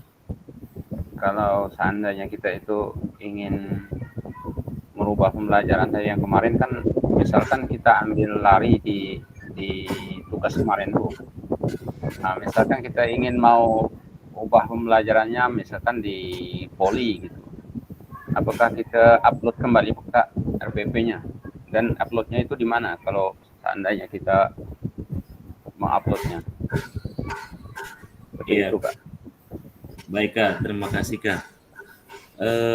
Kita coba ke Kak Anas dulu ya. Kak Anas, boleh Kak Anas? Baik Kak, terima kasih. Tadi untuk durasi video itu 30 menit itu hanya untuk kegiatan inti Kakak, karena boldnya itu di kegiatan inti. Jadi 30 menitnya itu apakah secara keseluruhan dari kegiatan awal sampai inti dan penutup, atau 30 menitnya itu khusus untuk kegiatan intinya. Demikian Kak, makasih. Oke, terima kasih. Atau kakak-kakak lain yang ingin boleh menjawab?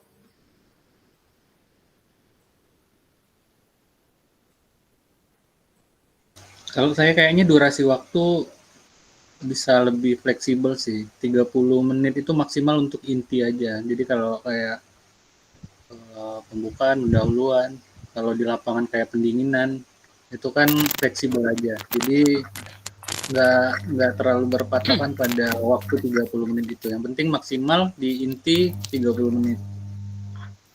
Itu kalau menurut saya, Kak. Iya, baik. Kak Eri, Kak Hasan. Siap. Terima kasih Kak waktunya. Kalau menurut saya ya sebagai pemahaman tentang waktu ini itu waktu minimal ya Kak. Jadi waktu minimal karena pembelajaran kita pada umumnya untuk per JP itu ya memang minimal 35 menit untuk bahasanya anak SD, 40 menit untuk SMP, dan 45 menit untuk SMA SMK. Jadi di sini udah artinya kalau udah 30 menit bisa melakukan, artinya semua udah tercakup di situ. Jadi aman untuk pembagian waktu. Jadi tidak mungkin dalam satu pembelajaran di bawah 30 menit tadi. 35 aja hitungannya minim untuk anak SD. Sedangkan kita di pembelajaran PJOK umumnya ada yang 2 JP sekali pertemuan, ada yang 3 JP untuk SMA dan seterusnya. Itu aja Kak dari saya. Terima kasih. Oke, Kak Hasan, terima kasih Kak Hasan. Baik, ya Kak Mustaqim.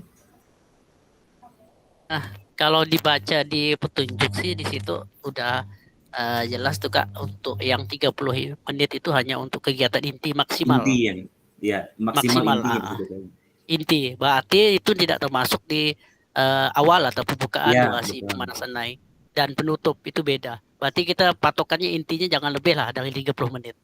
Ya. Tuh di situ itu kan kegiatan intinya Kak ya, kegiatan intinya 30 menit. Nah, kalau misalnya pendahuluannya itu Ya misal Kalau 5 dari menit atau bagaimana? iya. Ya, ini Kak Muhammad Sauki tadi Kak mau merubah dari RPP misalkan kakak-kakak ya atau modul. Kak Mustaqim boleh untuk memberikan tanggapannya di mana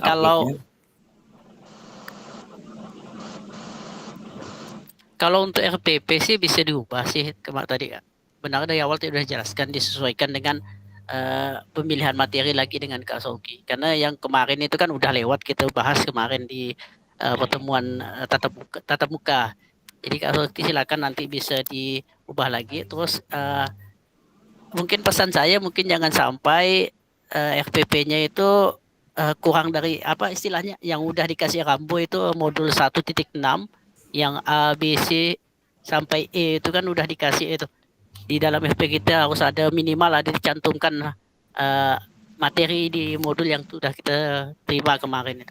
Kayak di backward descent, terus kayak asset based thinking, termasuk dan lain-lain. Termasuk yang terakhir tuh assessment autentiknya, itu bisa nanti masuk di penilaiannya. Jangan sampai kelewatan tuh nanti modulnya, mungkin modul yang udah ada nanti bisa dimodifikasi lah, atau FPP yang udah ada disesuaikan dengan petunjuk yang udah Kak Felius sampaikan tadi. Mungkin itu Kak dari saya, terima kasih.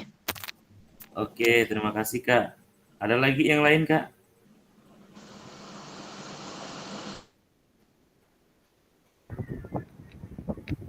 Ya Kak Anas.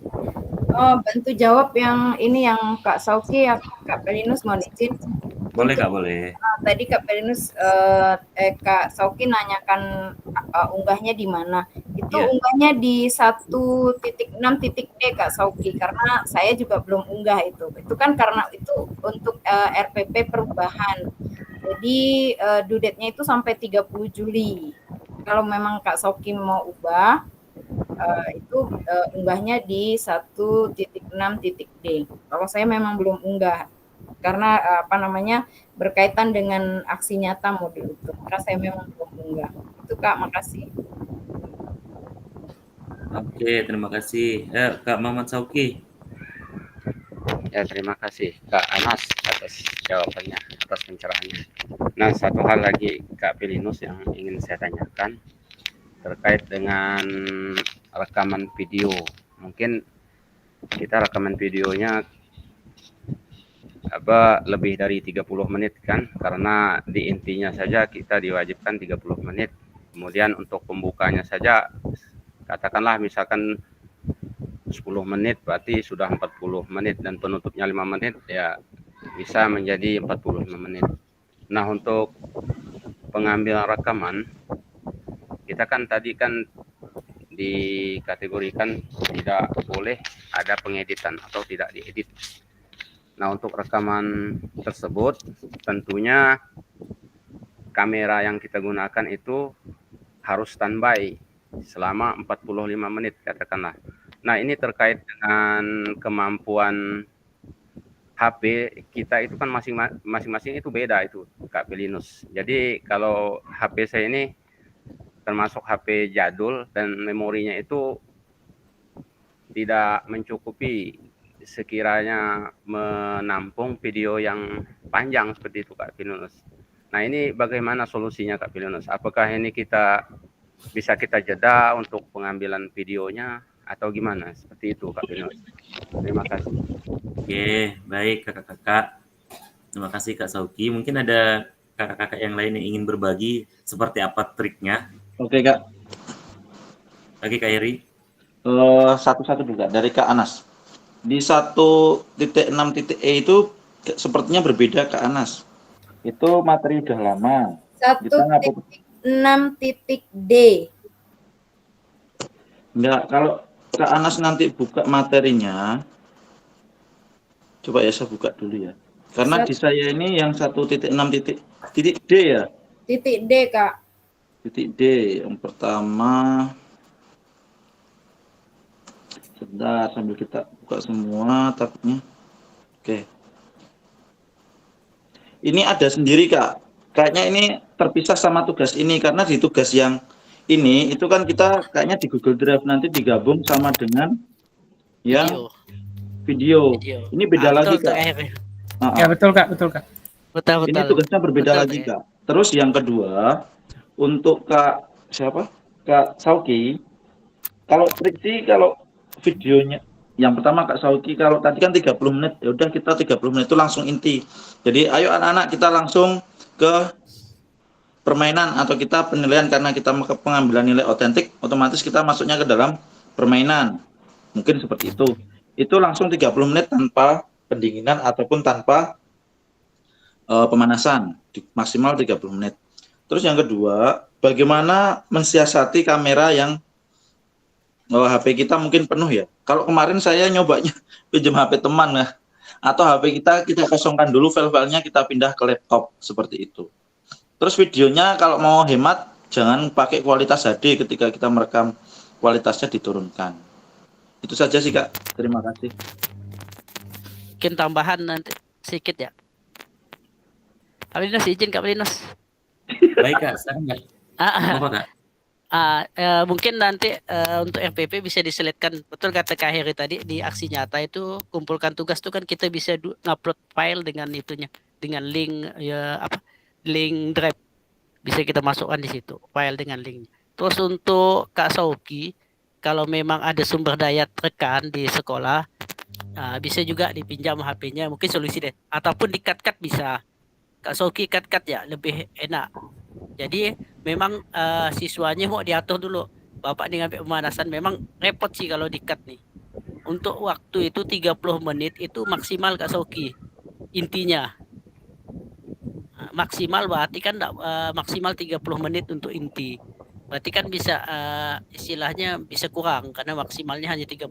Tambah lagi dengan tadi pembukaan atau pemanasan, tambah lagi dengan penutupan, dan apalagi tambah lagi ini ada umpan balik testimoni dari peserta didik. Itu kan mau direkam itu. Kalau Kak Sauki mau dua kan ini mau saya tanyakan juga Kak Linus. Untuk testimoni ini kan apa keperwakilan siswa aja atau satu putra satu putri atau ada persentase berapa jumlahnya itu untuk testimoni. Mungkin terima kasih dari saya Kak Linus. Kembalikan Kak Linus. Kalau untuk testimoni itu perwakilan saja sih Kak. Kak Linus siap. Boleh Kak Kaspri? Kak, boleh izin share dari tugas 16D enggak Kak? Saya izin ya Kak. Boleh Kak, boleh.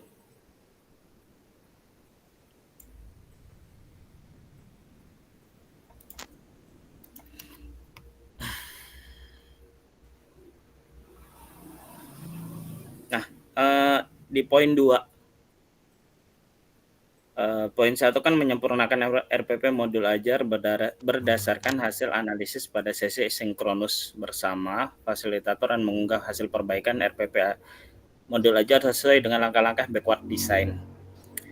Terus yang poin 2 ini Kak, yang mungkin bisa jadi ini yang jadi patokan saya dengan Kak Anas, bahwa ini ada keberlanjutannya di aksi nyata.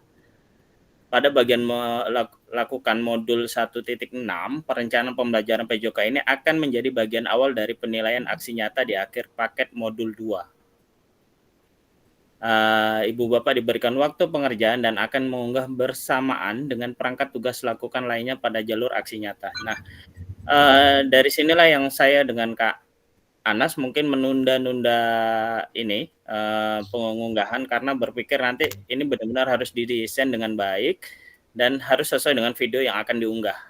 Nah itu mungkin penguatan dari saya Kak. Seperti itu. Oke, baik Kak. Terima kasih Kak Kak Kas. Penyempurnaan ini ya, dilakukan perencanaan pembelajaran PJOK. Pada bagian ini, baik kakak-kakak, saya coba diskusikan dengan nanti di grup besar Fasil, apakah nanti modul ajar atau RPP dari aksi nyata ini apakah ada bagian tersendiri atau memang digabungkan dengan perencanaan yang di modul 1.6 ya kakak-kakak ya, Kak Kas ya? Apakah digabung di bagian yang D atau E tadi itu?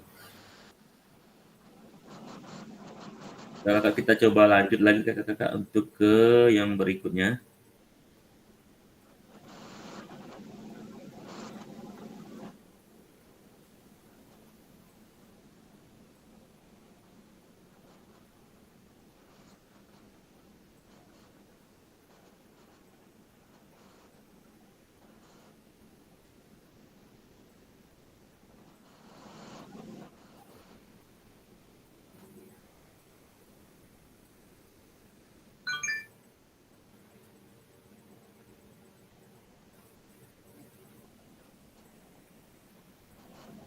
Google Meet hari ini terasa panjang.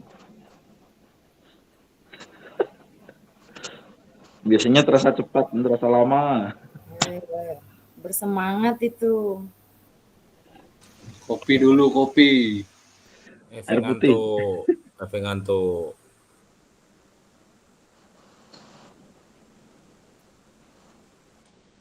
Laptop saya nih, kalau yang satu nih kalau udah panas nih gini dia. Bentar Kak, saya buka dulu. Tolong kakak-kakak kalau mau ngomong raise hand, jangan saut-sautan. Enggak, ini mungkin lagi dibuka diskusi Kak, sambil menunggu apa namanya share screen-nya Kak, daripada kita resen nanti Kak Pelinusnya bingung juga. Kak Hasan dah ngantuk tuh, Kak Hasan dah ngantuk. Enggak, Kak Hasan mau ngomong juga enggak resen, jadinya ya sama. Ya enggak dikasih kesempatan soalnya, makanya tuh.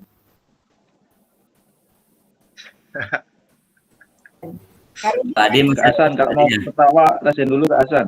Kak Rudi resen. Mohon Tadi Kak masih Hasan ada enggak, kalau Kak, mau Adi? itu dikasih itu dulu ya, kayak kamu.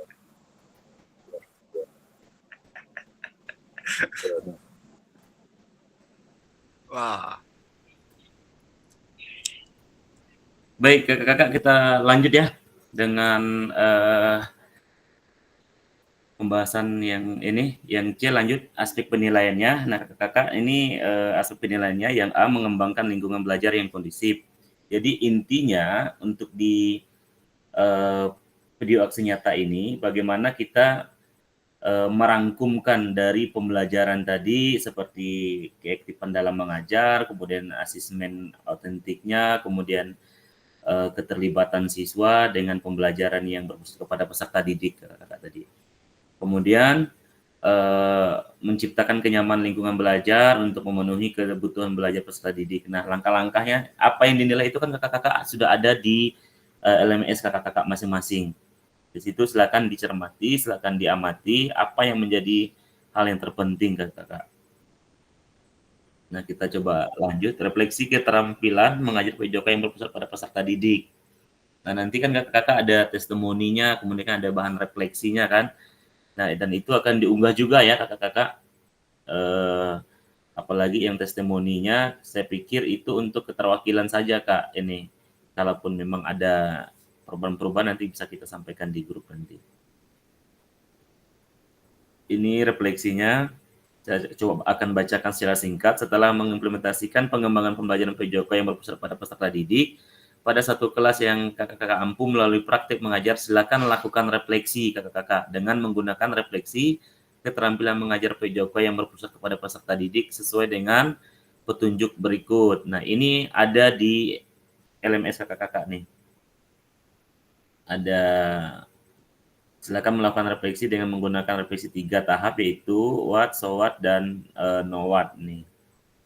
Dan tahap pertama adalah tentang what, kemudian menggali informasi yang menggambarkan tindakan. Yang kedua adalah menjelaskan secara rasional keputusan yang ambil. Nah, kemudian tahap refleksi. Yang terakhir adalah pertanyaan no what-nya yang terkait dengan proses mengevaluasi. Ini kakak-kakak. Kita coba lanjut ya. Adapun beberapa hal yang perlu diperhatikan peserta dalam proses refleksi, jangan hanya mendeskripsikan, tetapi jelajahi dan jelaskan apa yang terjadi. Jujurlah, tidak apa-apa untuk mengakui kesalahan dan jujur kesalahan dan juga kesuksesan. Namun kakak-kakak juga harus menunjukkan bagaimana Bapak Ibu memahami mengapa hal-hal tersebut terjadi dan apa yang akan Bapak Ibu lakukan untuk melakukan perbaikannya kakak-kakak. Bersikap selektif, kemudian lihat ke masa depan. Nah, ini tadi kakak-kakak rubrik penilaian refleksi nih, keterampilan mengajar PJOK. Kalau saya buka tadi di modulnya ada nih kakak-kakak. Silakan tinggal disesuaikan, kemudian lini masanya, penyesuaian aksi nyata atau RPP setelah sesi persiapan aksi nyata ini. Nah, setelah ini kakak-kakak akan menyusun atau membuat dari modul ajar atau RPP, kemudian upload RPP atau modul ajar di video dan video pembelajaran rentang 8 hari efektif setelah sesi persiapan. Nah, dari sini mungkin bisa terjawab di sini Kak Anas ya, apa yang di mana tempat mengunggahnya tadi. upload RPP modul ajar dan video pembelajaran rentang 8 hari efektif setelah sesi persiapan. Ini yang ketiga ya. Yang pertama kan di atas ya. Yang kedua itu penyusunan aksi nyata, pembuatan video pembelajaran. Yang ketiga upload. Yang keempat itu penilaian karya nyata dan refleksi. Yang kelima adalah refleksi aksi nyata tatap maya. Ini langkah-langkahnya kakak-kakak. Silakan dipoto, mungkin kalau kakak-kakak mau mengingatkan. Kemudian diskusi dan tanya jawab ini sudah. Apalagi kakak-kakak yang perlu diskusikan terkait dengan aksi nyata ini kakak-kakak?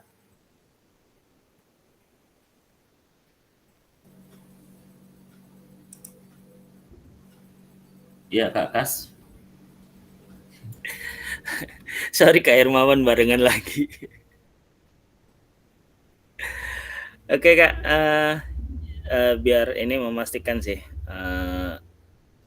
terkait unggahan 16D tadi kan baru dijelaskan bahwa ada RPP lagi di maksudnya ada unggahan RPP lagi, apakah itu RPP-nya sama atau tidak itu. Apakah untuk 16D itu hanya perbaikan dari sesi sinkronus tatap maya sebelumnya, ataukah itu juga bagian dari yang tadi, alur yang tadi Kak? Jadi misalnya gini, kalaupun itu bagian dari asinkronus, bagian dari sinkronus, ya berarti kan saya tinggal mengunggah ulang modul ajar yang sudah diperbaiki yang sebelumnya. Tapi kalau itu bagian dari itu, berarti nanti saya hanya satu modul ajar yang nantinya itu kesinambungannya ke modul ajar yang akan dipraktekkan. Itu gimana Kak? Kalau menurut saya Kak, itu berkesinambungan sih Kak. Maksudnya bagian dari tugas kakak yang pertama dulu kan, yang 30 menit itu. Jadi melakukan perbaikan, kemudian kalaupun kakak-kakak mau memakai itu tadi, seperti kan ada penjelasan tadi, kalau mau melakukan atau mau dengan modul yang sama, tidak jadi masalah Kak itu. Gitu sih Kak. Tapi pun kalau misalnya di bagian 16D dimasukkan yang modul yang lama hanya perbaikan, terus nanti saya unggah lagi modul baru, itu boleh ya Kak? Boleh Kak, boleh. Oke Kak, siap Kak. Terima kasih Kak. Baik, sama-sama Kak. Ya, gimana Kak Hermawan? Ya Kak, kurang lebih hampir sama dengan Kak Kas. Kalau saya sendiri sih membaca memang betul kaitannya dengan RPP atau rencana pembelajaran kita di awal Kak. Jadi kelihatan pembandingnya Kak. Dari sebelum dan sesudah kita mendapatkan materi ini, feedbacknya ke pembelajaran yang sudah kita lakukan itu sejauh mana? Saya rasa sama Kak dengan Kak Kas tadi Kak, pemahaman saya Kak. Terima kasih. Materi judulnya dengan yang kita rencanakan di awal itu saya rasa harus sama sih Kak. Biar jauh kelihatan pembandingnya, perubahannya itu Kak. Terima kasih. Iya betul, ya betul sih Kak. Memang saya juga sepemahaman juga seperti itu. Biar ada perbandingannya setelah kita dari video yang asli, yang memang tanpa editan yang sebelumnya kemarin itu, setelah kita memahami dan mempelajari dari modul ini, apakah ada kaitan atau tidak, dan bagaimana perubahannya itu sih sebenarnya Kak. Nah, agar ada perbandingannya sebenarnya seperti itu. Baik kakak-kakak, kita ya ini penutup kakak. Kemudian nah ini jika ada jarum yang patah kakak-kakak jangan hendak langsung dicari. Jika ada kata-kata yang salah mohon bisa dimaklumi. Pergi ke Jakarta naik taksi, hendak beli bakso dan roti bersama guru PJOK yang hebat. Ini selalu di hati dan terinspirasi kakak-kakak. Cakep. Kakak-kakak, pertemuan kita di modul 2.11 ini ya. Masih ada lagi nanti Kak terkait dengan refleksi itu di tanggal 31 ya. Di tanggal 31 itu. Nah, kakak-kakak sebelum kita mengakhiri mungkin ada lagi yang ingin ditanyakan atau yang masih kurang jelas atau kurang ini paham bagaimana kakak-kakak terkait dengan tugasnya? Berarti waktu kita mengerjakan aksi nyata cuma 8 hari Kak ya? Kalau di penjelasannya tadi ya Kak, 8 hari sebelum ini ya, kita coba ulang ya. Nah ini. Yang pertama itu kan penyusunan aksi nyata kakak-kakak RPP modul, kemudian penyusunan aksi nyatanya, pembuatan video, pembelajaran yang keduanya. Yang ketiga, upload RPP modul ajar dan video pembelajaran rentang 8 hari efektif setelah selesai persiapan. Oke, terima kasih Kak. Persiapannya kan berarti kan Sampai itu Kak, izin Kak, dimulai dari sekarang. sampai tanggal 30 ya Kak, hari Selasa depan. Iya. Ini kan tanggal berapa nih? 19 ya ini ya? 20 Kak. Iya Kak, hitungannya Oh, iya, mulai 20. dari hari Senin lah. Ya, waktu efektifnya Kak Indro ya. Iya Kak. 8 hari penyusunan. Oke. Gimana kakak-kakak? Sudah, kalau memang sudah tidak ada lagi, ya Kak Sandi, boleh Kak Sandi. Kak, sedikit agak yang terkait video. Di pengunggahan video itu kan ada kegiatan pembelajaran awal, inti sama akhir tuh. Ini izin tanya ke kakak-kakak semua juga. Apakah nanti bisa video ini dibikin terpisah, Kak? Artinya kegiatan awalnya sendiri, videonya sendiri, kemudian kegiatan intinya maksimal 30 menit juga sendiri, dan di akhirnya juga sendiri. Jadi ada 3 video gitu, Kak. Boleh atau tidak, Kak? Ya.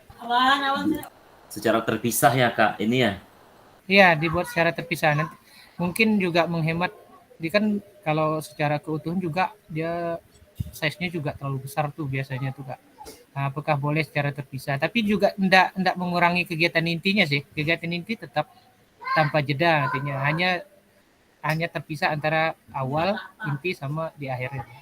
Mungkin gini aja Kak, lebih ini ya, atau di-postkan aja nanti misalnya kita kegiatan pendahuluannya kegiatan intinya itu 5 menit misalkan, misal dijedakan dulu videonya misalkan. Teknisnya sih saya terserah kakak-kakak semua sih Kak, bagaimana itunya. Pelaksanaannya untuk menghemat waktu dan bagaimana itu ya terserah kakak-kakak semua. Intinya tidak ada editan ya kakak-kakak. Kalau ini, aduh, cuma angkat tangan dulu.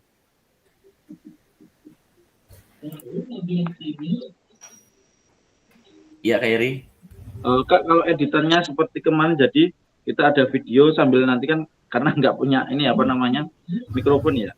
Itu kita cuma editannya adalah menggabungkan video sama suara, nggak masalah ya Kak ya?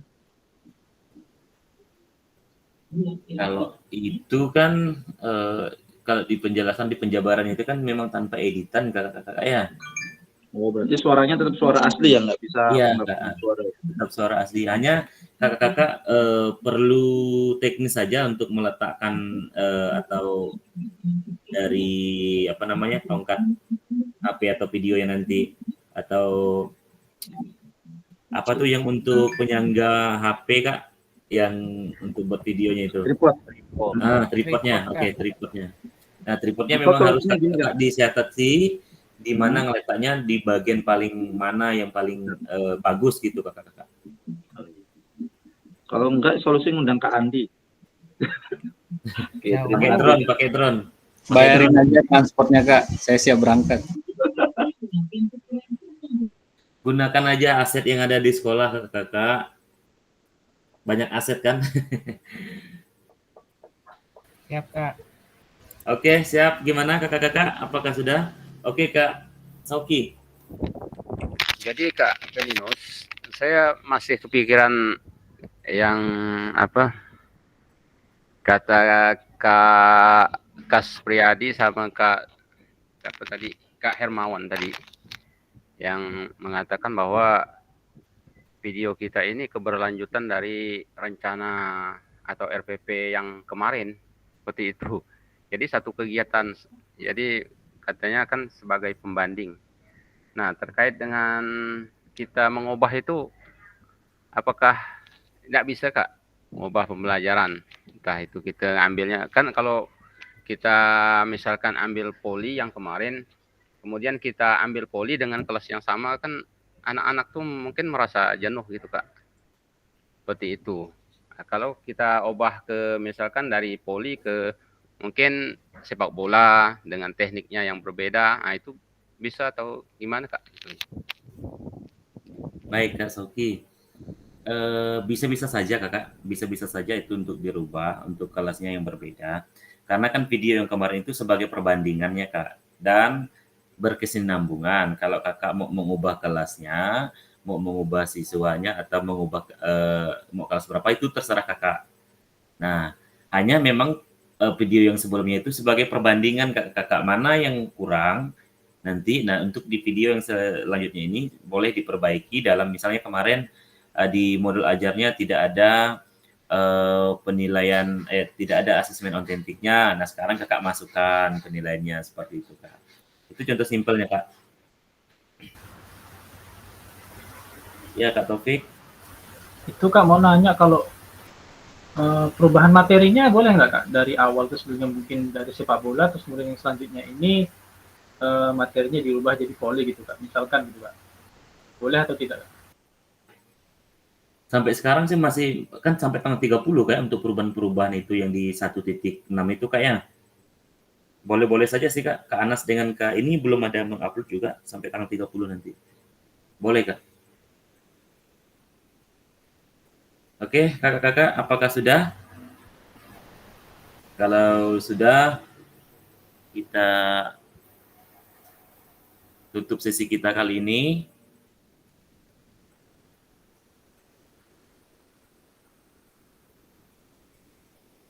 Boleh Kak Endro untuk menutup sesi kita kali ini, Kak?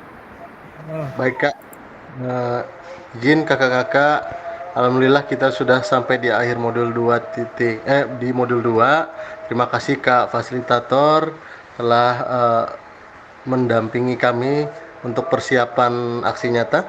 Baik, diakhiri dengan berdoa kawan-kawan ya. Pada rekan-rekan silakan untuk berdoa menurut agama dan kepercayaan masing-masing. Berdoa dimulai.